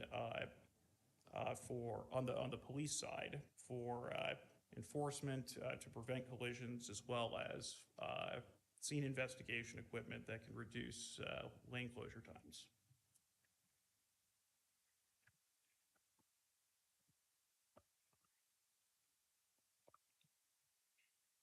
So staff believes that the third round of the Incident Responder Grant Program is merited to meet our safety challenges.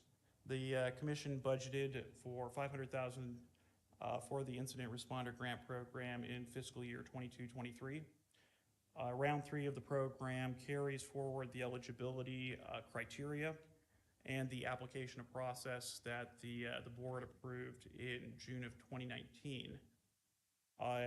With a few minor modifications, including a good standing requirement, a 1-year extension option at the discretion of the SAFE executive director, and clarification of grant eligibility extending to suicide prevention experts and related responses. So for the application review and selection process, it is also being carried forward from previous years. A scoring committee will be convened consisting of a VCTC staff member, 2 experts in incident response, and 1 local jurisdiction representative.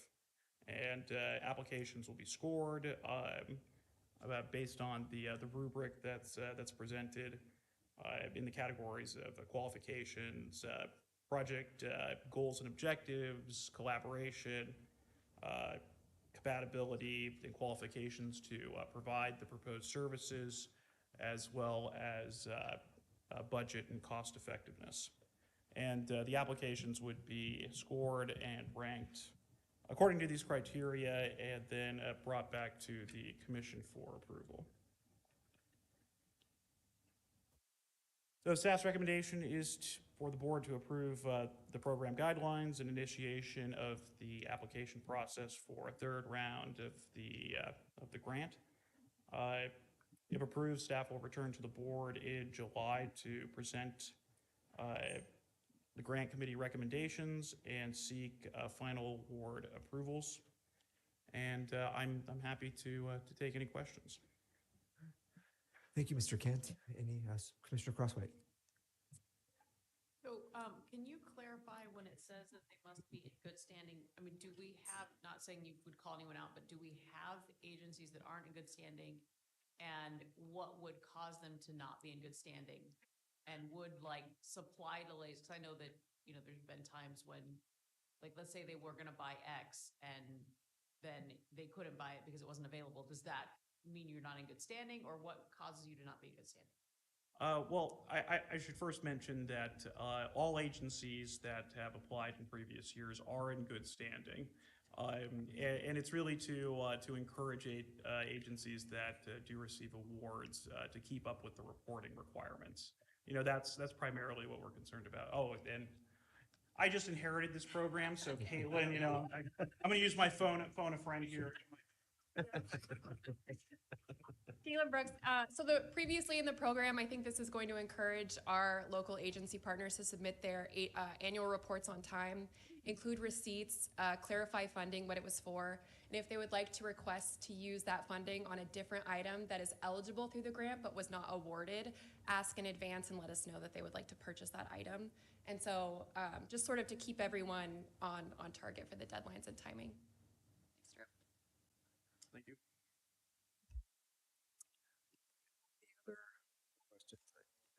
This program's really a time appropriate.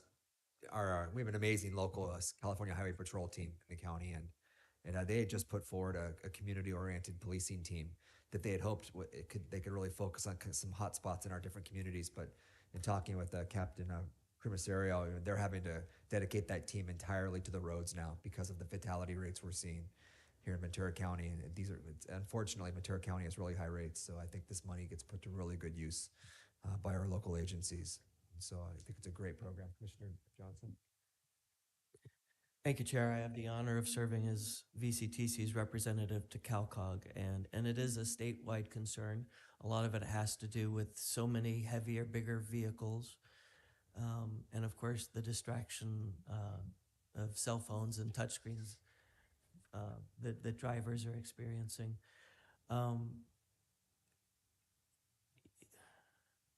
I'll just, I lost my train of thought.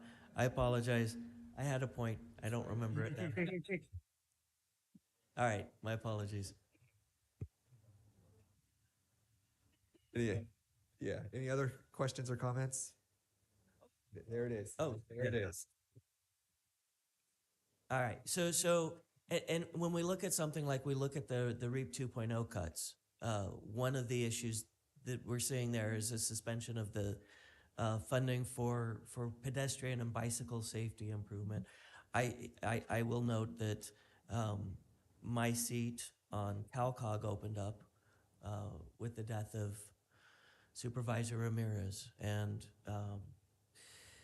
there are, when we go back to Ms. Peshka's presentations in terms of legislation, there are all sorts of bills or ideas for bills that CalCog is interested in supporting and looking for other agencies to support, including things like the use of speed cameras, for example, and more flexibility for jurisdictions to make adjustments to speed limits if they're able to provide enforcement. I will also note that what we have seen in the history of California is as the number of cars have gone up, as the number of freeway miles have gone up, and now, unfortunately, over the last 10 years, as the number of fatalities on the freeways have gone up, we really don't have more CHP out on the freeways. And so they are stretched very thin, and for all the great work they do, I think we also need to recognize that there are times when, even here in Ventura County, if somebody calls in sick at CHP, there may not be anybody patrolling our freeways. And so this is going to require really a statewide recognition that our roads are becoming much more dangerous, much more quickly than anybody had ever anticipated after decades of improvements. And this is something that all of our state legislators need to grapple with. Thank you, Chair. Good point. Yeah, and it's a pitch. If anybody knows somebody looking for a job, I know the CHP has thousands of open positions right now statewide, and they are desperate for officers. So, Commissioner Roberts. So thank you for this. First of all, I'd like to just commend VCTC for continuing to pay close attention in terms of the support with its incident responder program. To the point, yesterday I was actually at a CalSTA summit. So Caltrans falls under the California State Transportation Agency, and so CHP being one of our sister agencies. So it was all the leaders under the CalSTA departments. And so to the mention of CHP support, Commissioner Dufresne did indicate that they are seeing an increase in the number of applications for cadets into their CHP Academy. And I think recently they just graduated. I think they held 3 concurrent cadet group training programs at the same time. And so we will see an increase in the number of officers that they will have. So they're definitely working on continuing to work on their recruitment efforts, and their goal actually this year, the commissioner said, is to increase their in-view presence, because they do realize that their presence on a roadway is a huge, has a significant impact in terms of driver behavior. And part of what we do at Caltrans is we try to engineer safety improvements on the roadways, but there's also the enforcement and the education component of driver safety. And so definitely the Office of Traffic Safety, who is also a sister agency under CALSTA, has a lot of, has grant programs that they work with NHTSA to basically distribute to local agencies and cities that need that funding to help supplement, local enforcement or for any education program. So I recommend that if you haven't, get in touch with the Office of Traffic Safety if you need local funding to help with the enforcement. But the good news is that CHP has been successful in terms of bringing more officers on board, and we were very happy to hear that their goal, number one goal this year, is to increase their in-view presence. Thank you for that input. Any other questions or comments? Okay, thank you, Mr. Kemp. We have to approve this. I'm sorry, this is an action item. Yeah.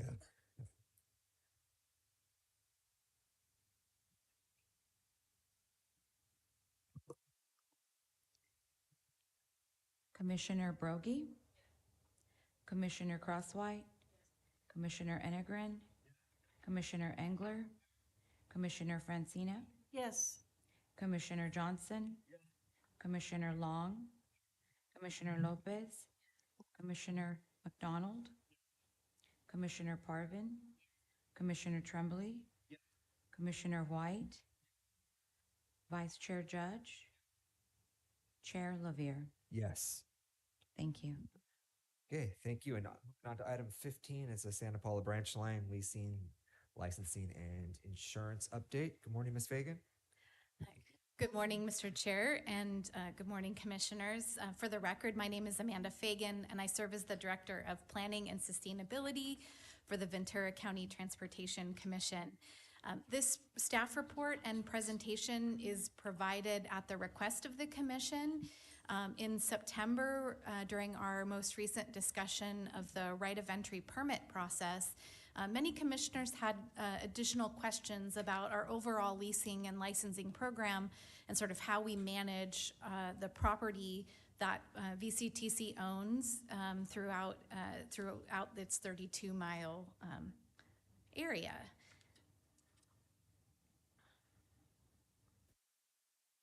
So by way of background, the Santa Paula branch line consists of 99 parcels that were acquired in 1995 and came along with a host of existing licenses and leases to the railroad right-of-way for access, utilities, cultivation, and other uses.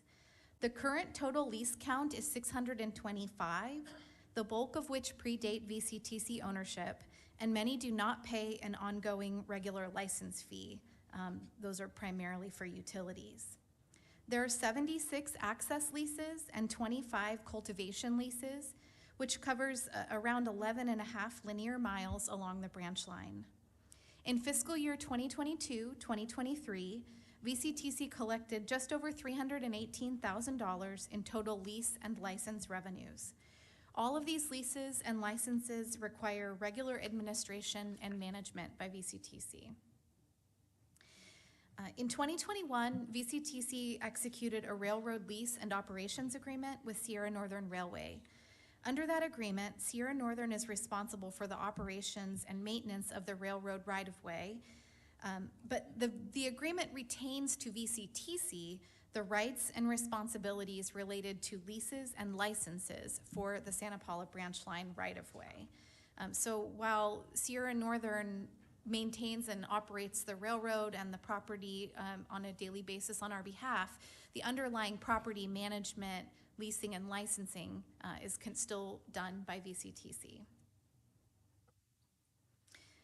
So to ensure safety and operational efficiency for the railroad and the right-of-way, Access and use of the Santa Paula Branch Line right-of-way property requires written agreements, such as rights of entry permits for temporary access or leases and licenses for longer-term needs. For use of or access to the branch line property, such as agricultural cultivation or parking and access to adjacent properties, a lease is used. For use, access, maintenance, or installation of utility equipment or infrastructure, a utility license agreement is instead utilized.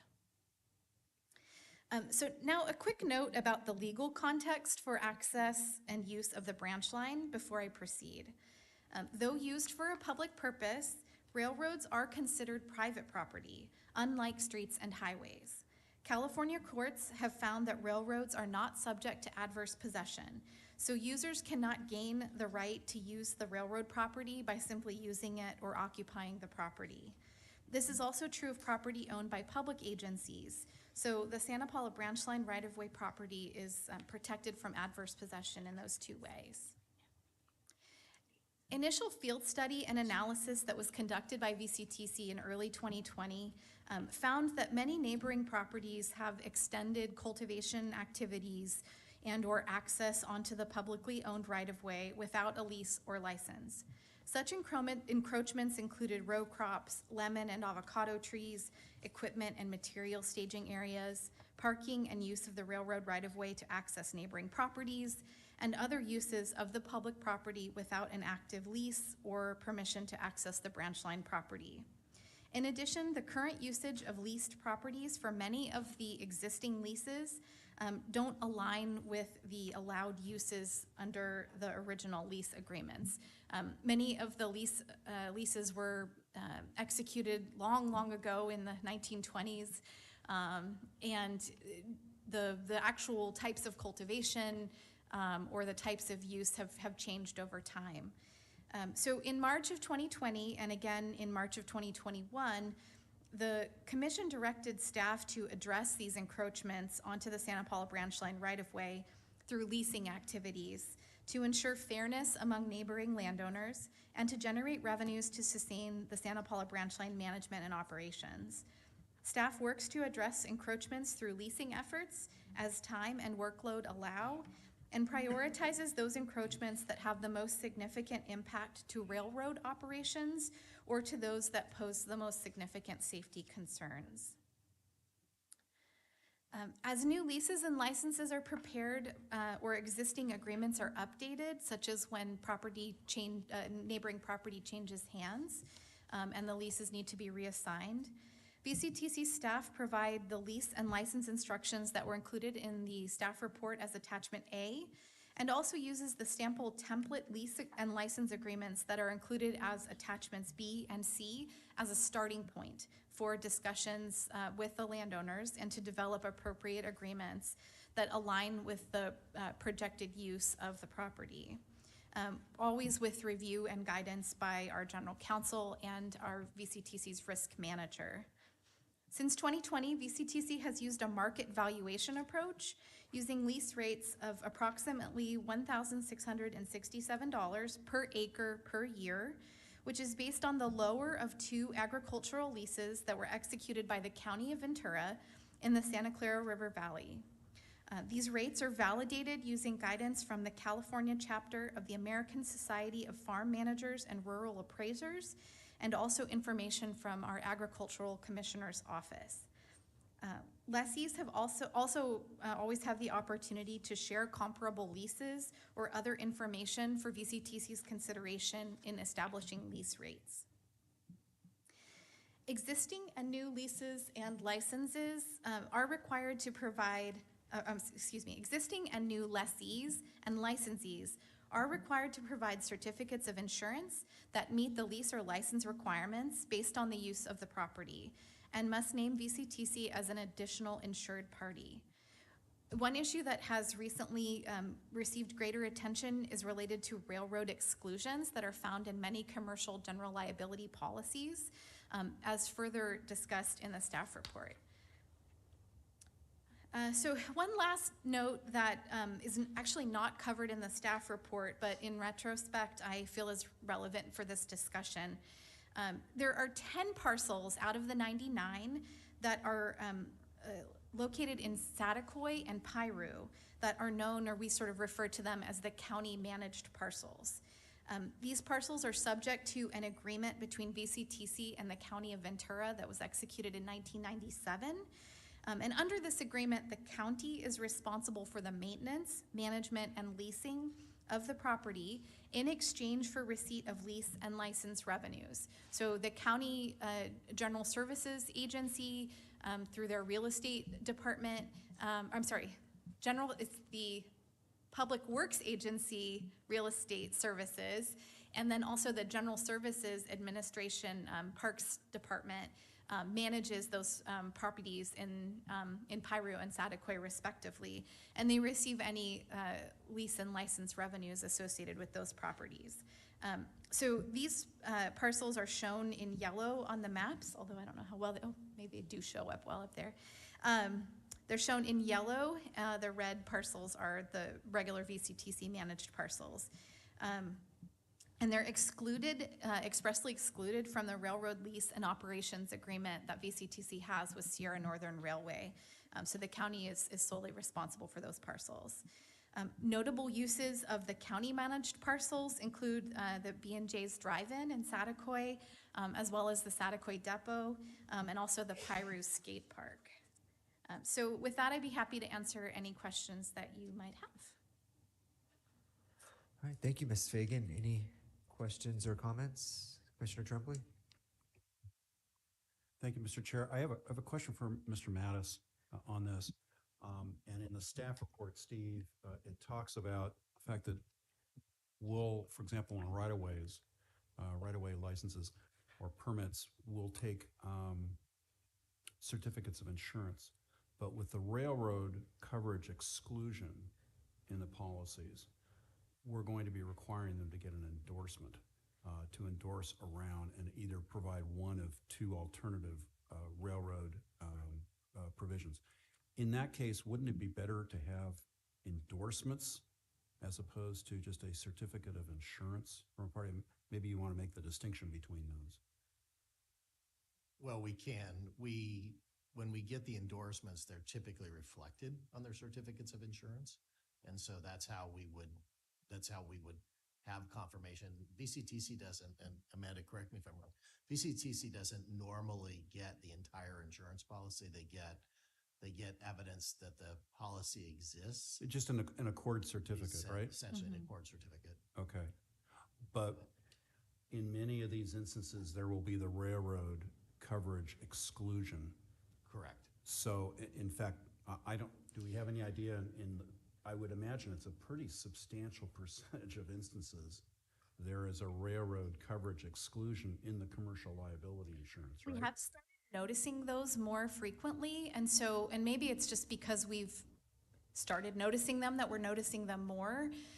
But we have been asking for additional backup information and policy documentation and reviewing to make sure that they either don't include a railroad exclusion, or that they've provided these other two endorsements, or trying to remember the name. There's sort of either the endorsement or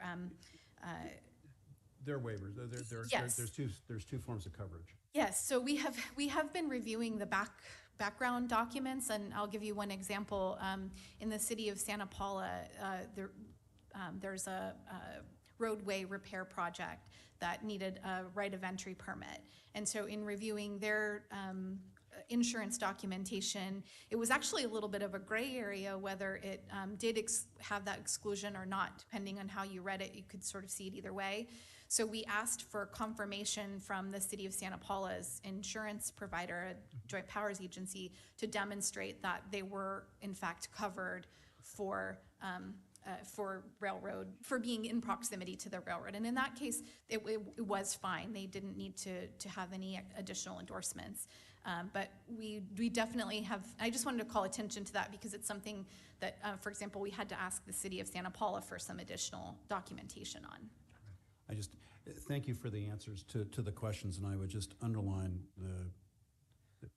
it's my view we need to be very cautious in terms of accepting. We just need to be very mindful, particularly, and God forbid we have an issue, for example, an accident in the railroad right of way. We need to be very cognizant of making sure that the insurance, we have adequate liability insurance, protecting our interests in that. So thank you, Mr. Chair. Okay. Commissioner Long. Thank you. When this was brought to my attention, there was concerns in regards to leases and very old maps stating ownership of property way beyond. And I'm concerned on, it says for encroachment, that staff wasn't able to get onto some properties because of private properties. And so when you say that, it makes me question, well, then what part is owned by the railroad versus the property? And will we get into legal discussions with that? Or I know people have maps and are ready to protect their property. And so I wanted to make sure we had that discussion and so that the commissioners realize that. If you haven't been following this creation since the beginning. So we do have access to the entire railroad right-of-way. Some is just more difficult than others to access using a personal vehicle, which we as staff have and use to actually get to, to go out with the wheel and mark the property center lines and property boundaries. And it's extremely time consuming and isn't our full-time jobs. And so we just plain haven't had the time to go out to the properties that are more difficult to access. In the current year budget, we do have a record of deeds survey included in our budget for this year. We haven't yet procured the services of a survey firm to help us with that.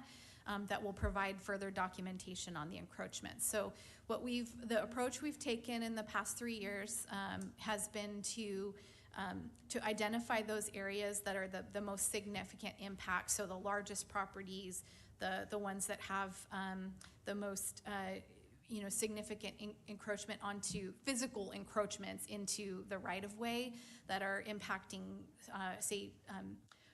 visibility at the turns of the railroad and may have more of a concern.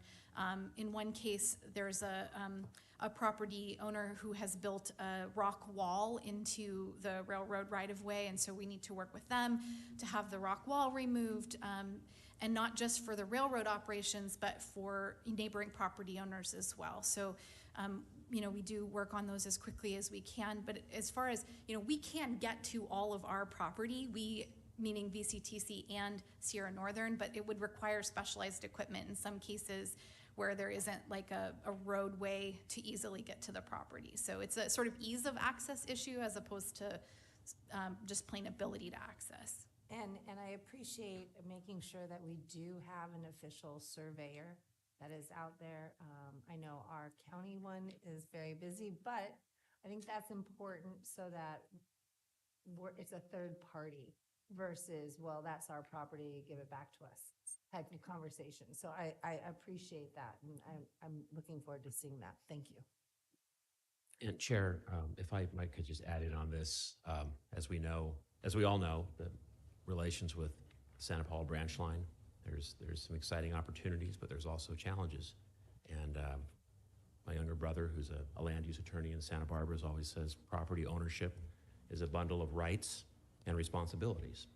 And sometimes you can err on one side or the other. But VCTC is the property owner of this rail line, but we have, as you know, engaged in this 35-year lease, which we're just a few years into with Sierra Northern, which gives them a lot of the rights, although we are the property owners. So I will tell you that we want to be expeditious moving forward in this, but I also want to move forward in a wise way to make sure, I think as Commissioner Tremblay noted, we need to to look at these instances on a case-by-case basis many times. Sometimes decades have passed before they might have been addressed. And I want to thank Amanda and her team for this, working on this. But it is a lot of history there, over 100 years of ownership along a 35-mile piece of property. So that was why we wanted to come back to you with this first, as we work toward, again, kind of getting our arms around what exactly is contained in all these properties, or what some people may seem, or they may have an understanding that it's their private property when in fact it isn't, and those type of issues are not always easily worked out. So we want to make sure we do this in a methodical way.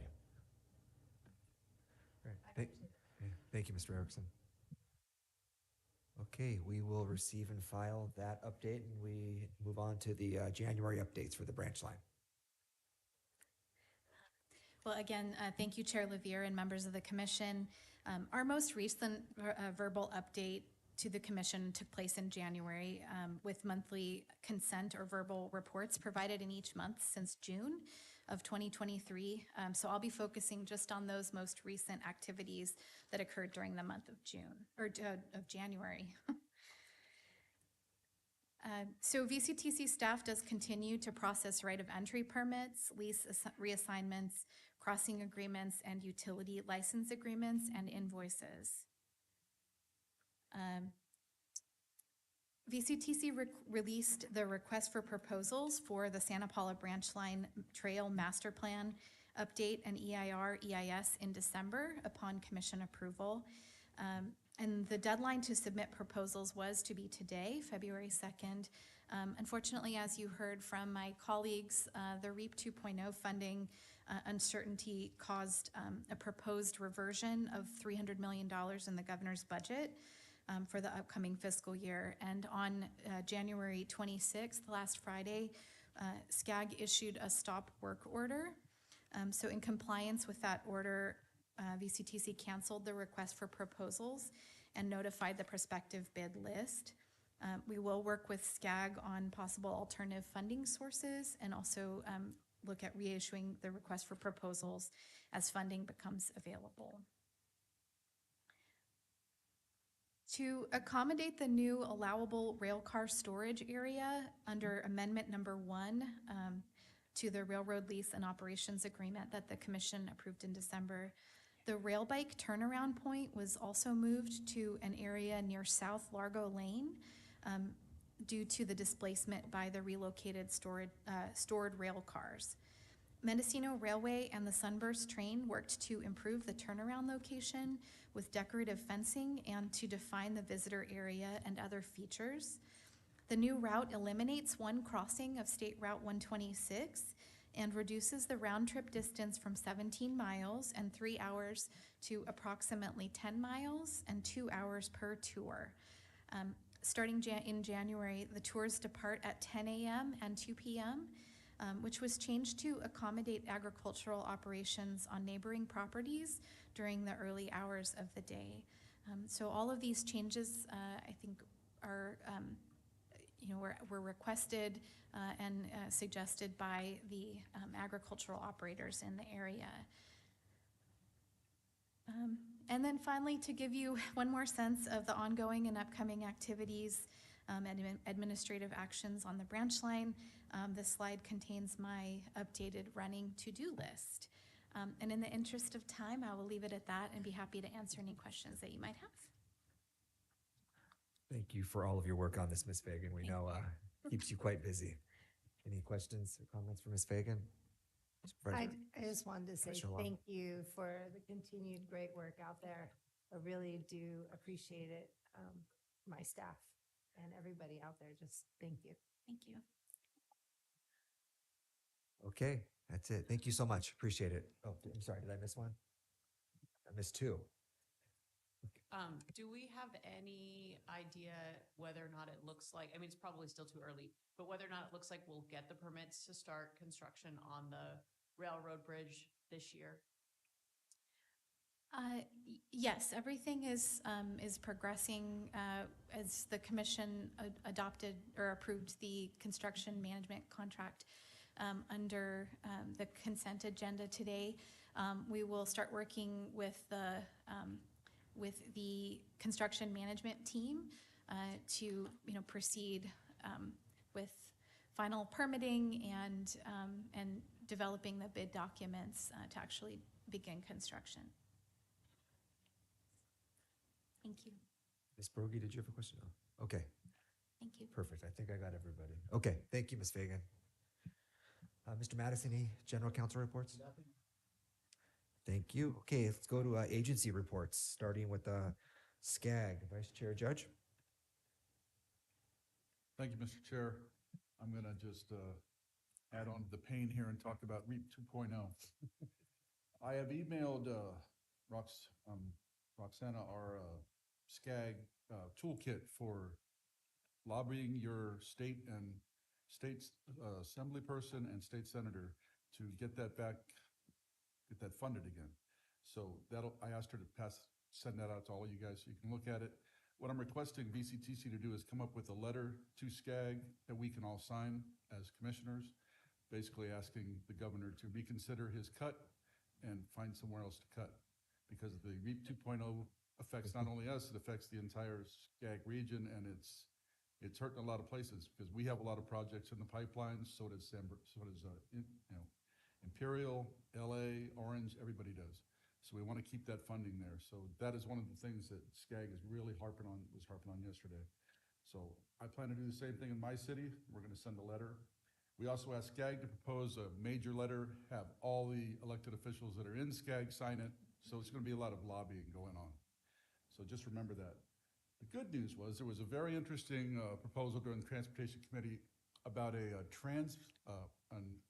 was an airline commuter hub that uses Oxnard Oxnard is looking at this too. It was Oxnard, and I can't remember the other city in our region that was looking at this.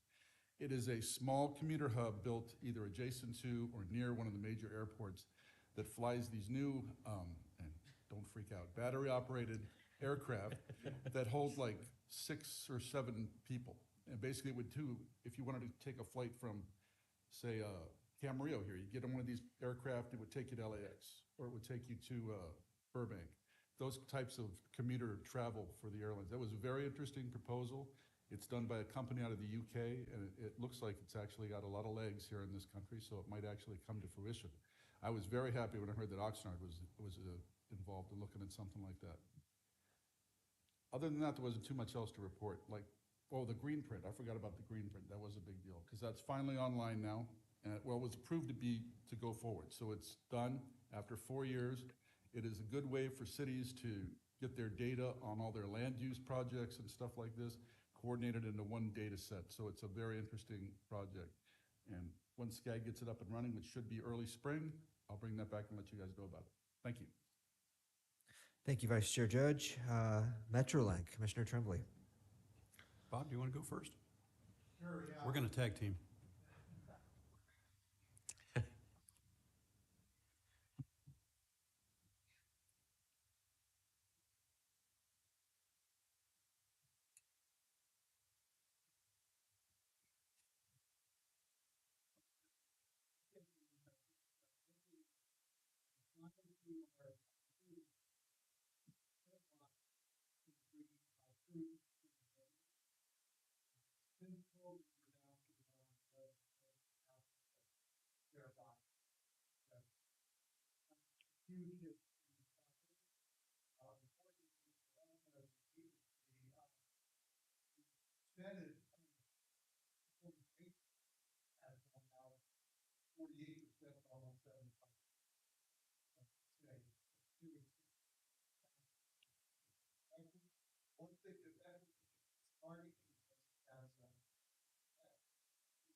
scheduling aspect, because more lines also include more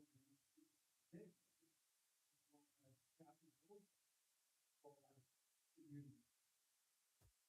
A lot of VCTC veteran because they're adding new partners to their background. Accordingly, we're going to do all that. And at least having to put that. Thank you, and I'm really grateful to Commissioner Engler. When I introduced him at the meeting in Ontario, I said, you know, I offer half a brain, and Mr. Engler offers a full brain, so you have at least 1.5 brains from VCTC on Metrolink. And I'm really grateful to Bob for his contributions. Two other quick items, aside from financial costs of running the system and the schedule optimization.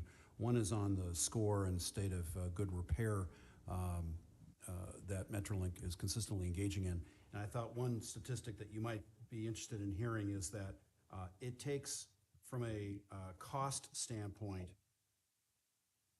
it costs approximately 6 times to effectuate emergency repairs over state of good repair. And you might think, for example, we now have that third instance in San Clemente, where that hillside is coming down. So the cost of those emergency repairs it really makes it difficult from a financial standpoint. And then finally, the board discussed at some length the LA 28 Olympics, with the concern by Metrolink being, we estimate that approximately we'll have about between capital and operating costs and about an additional $650 million, $651 million simply attributable to the Olympics. Where's that money going to come from?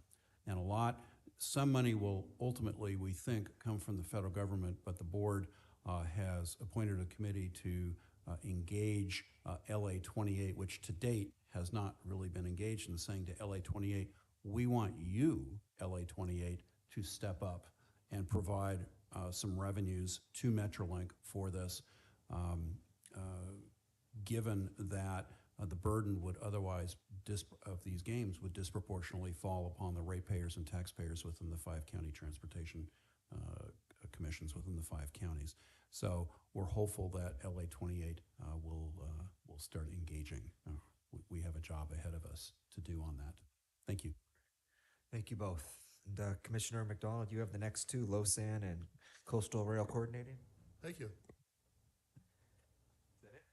Is that it? You're not that lucky.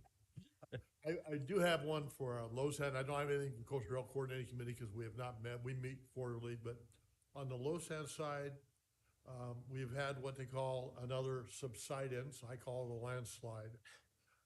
In the San Clemente area, they were trying to secure it. So far, it seems to be stable. BNSF was doing some freight work through there on a slow order, about 10 miles per hour. All the commuter services have stopped. This most recent storm was pretty difficult for Orange County. Both Huntington Beach and Long Beach were flooded. If you watch the news, you can see pictures of cars in San Diego floating down the street with people in them or not in them, as the case may be. And they're saying that this next storm coming in the next couple of days will be even more powerful than the one that just came through. So we're waiting to see what's going to happen with the subsidence. So we're still working with LA Metro and OCTA and our group trying to get this stabilized. Prior to that, we were about 80% of our pre-COVID ridership. We're doing very good at recovery, but every time you take 2 steps forward, you end up taking a step back. And so we're just waiting to see and what's going to happen there. On a side note, we have retrofitted some of our cars on the Pacific Surfliner for tandem bicycles. This was at the request of a group that is a nonprofit that does rides with people that are sight challenged, that are blind or difficulty seeing, and it takes them on a tandem bike with a sighted rider. And so we are now providing transportation room for those bicycles anywhere along our corridor so that this nonprofit can take their group to whatever city that we serve and ride the area and then ride them and then get a ride back home. And I know Commissioner White takes his bike to San Diego every so often and throws on the train to come home or vice versa. So it's an interesting service that we provide. You never really think of a train shuttling bikes back and forth for riders, but it is the going trend. So I'm very pleased to see us doing it for a community that could really use some more exercise, enjoyment of the outside, and overcome some of their challenges. So it's a great way to go. Commissioner, you got anything else to add? It seems like daily reports from Jason Jewell on the mess down south. And I really appreciate it because it gives us a better idea of just what's going on and how soon this is going to be fixed. And it doesn't seem to be getting fixed for a long time. And just a side note to or Vice Chair Judge's comments about Oxnard being a airport for these commuter services. If you talk to Keith Freitas, who is the airport director for Ventura County, he said all along that this is going to be the going trend for Ventura County and other commuter services is these remote operated battery airplanes. And I'm excited to hear that it's coming to Oxnard. I'm a little surprised to hear it through SCAG, but I kind of hope Keith would said that first, but that's okay. We'll get through that. But, you know, and people have to remember that back in the 80s and 90s, Oxnard was a commuter hub with United Airlines for primarily the military to LAX. And it was a very convenient service, and the military stopped using that service, and they ended up closing shop. But so we have had an established commuter route here before. It'd be nice to see that back. Because certainly if I can fly to LAX instead of have to drive down there, no disrespect to Caltrans or the freeway system, but flying would be much more enjoyable, so. Thank you, Mr. Chair. Thank you, Commissioner McDonald. Okay, Council of Governments, Commissioner Johnson. Thank you. I already touched on some of the discussions that happened at our last board retreat. Some other discussions we had that touch on things we've talked about today. Again, you know, the budget cuts, especially when it comes to transit and transportation, come at a time when we've been expected to improve transit and transportation in part to meet some of the ambitious housing things. But the Olympics certainly did come up. Our board retreat was in in Irvine? No, it was in Riverside. And so there were a lot of LA County agencies there. We did talk about the Olympics. I think it's important to note that all the planning for the LA Olympics assumed that everybody would be taking some form of public transit or Uber to any of the events. And so suddenly when we start looking at what services we're going to be able to offer in 4 years, it's very difficult. I will just add on a side note, and this goes a little bit to that. The other night when we were talking about AB 2097 at the City Council, and I explained the definition of the high quality transit stops and that our Amtrak station is considered a high quality transit stop. The room erupted in laughter. The fact is, you know, and CalCog in particular appreciates that we've got to have more options for people to get around. It's never going to be enough to say that Gold Coast is enough or a VCTC bus is enough, but it has to be an entire network. And so that goes back to the discussion around the Olympics with the idea that people should be able to stay further away from their event and still be able to get there, and it shouldn't take 4 hours on transit to get to their ticketed event. Thank you, Chair. Thank you. Last but not least, Man Pool Authority, Commissioner White. Thank you, sir. It's speaking of getting away and getting out of town, CalVans is going to have their annual conference in Sacramento in March. So we'll be meeting with all the CalVans people throughout the whole state. Always looking forward to that. Section 5311, vans have been applied for the county, and it's interesting that 75% of them will be gas and 25% of them will be electric. So we're going electric down the line. There's an impact of CalVans for Ventura County, and this is what's going on. I hope if anybody has any questions about CalVans, to please ask me. And then on the side, just to mention briefly, the X Games are coming to Ventura in June, end of June. And it's gonna be a little bit different than last time. And transportation is again being looked at, and we're getting involved with the trains again. And we're all very excited about how some of the activities will be actually bicycling and going up into the hills and stuff like that, having some stuff like that. So anyway, I'll keep you involved in that. If anybody has any questions, let me know. Thank you very much, sir. And Chair Levere, can I just make a closing comment? Of course.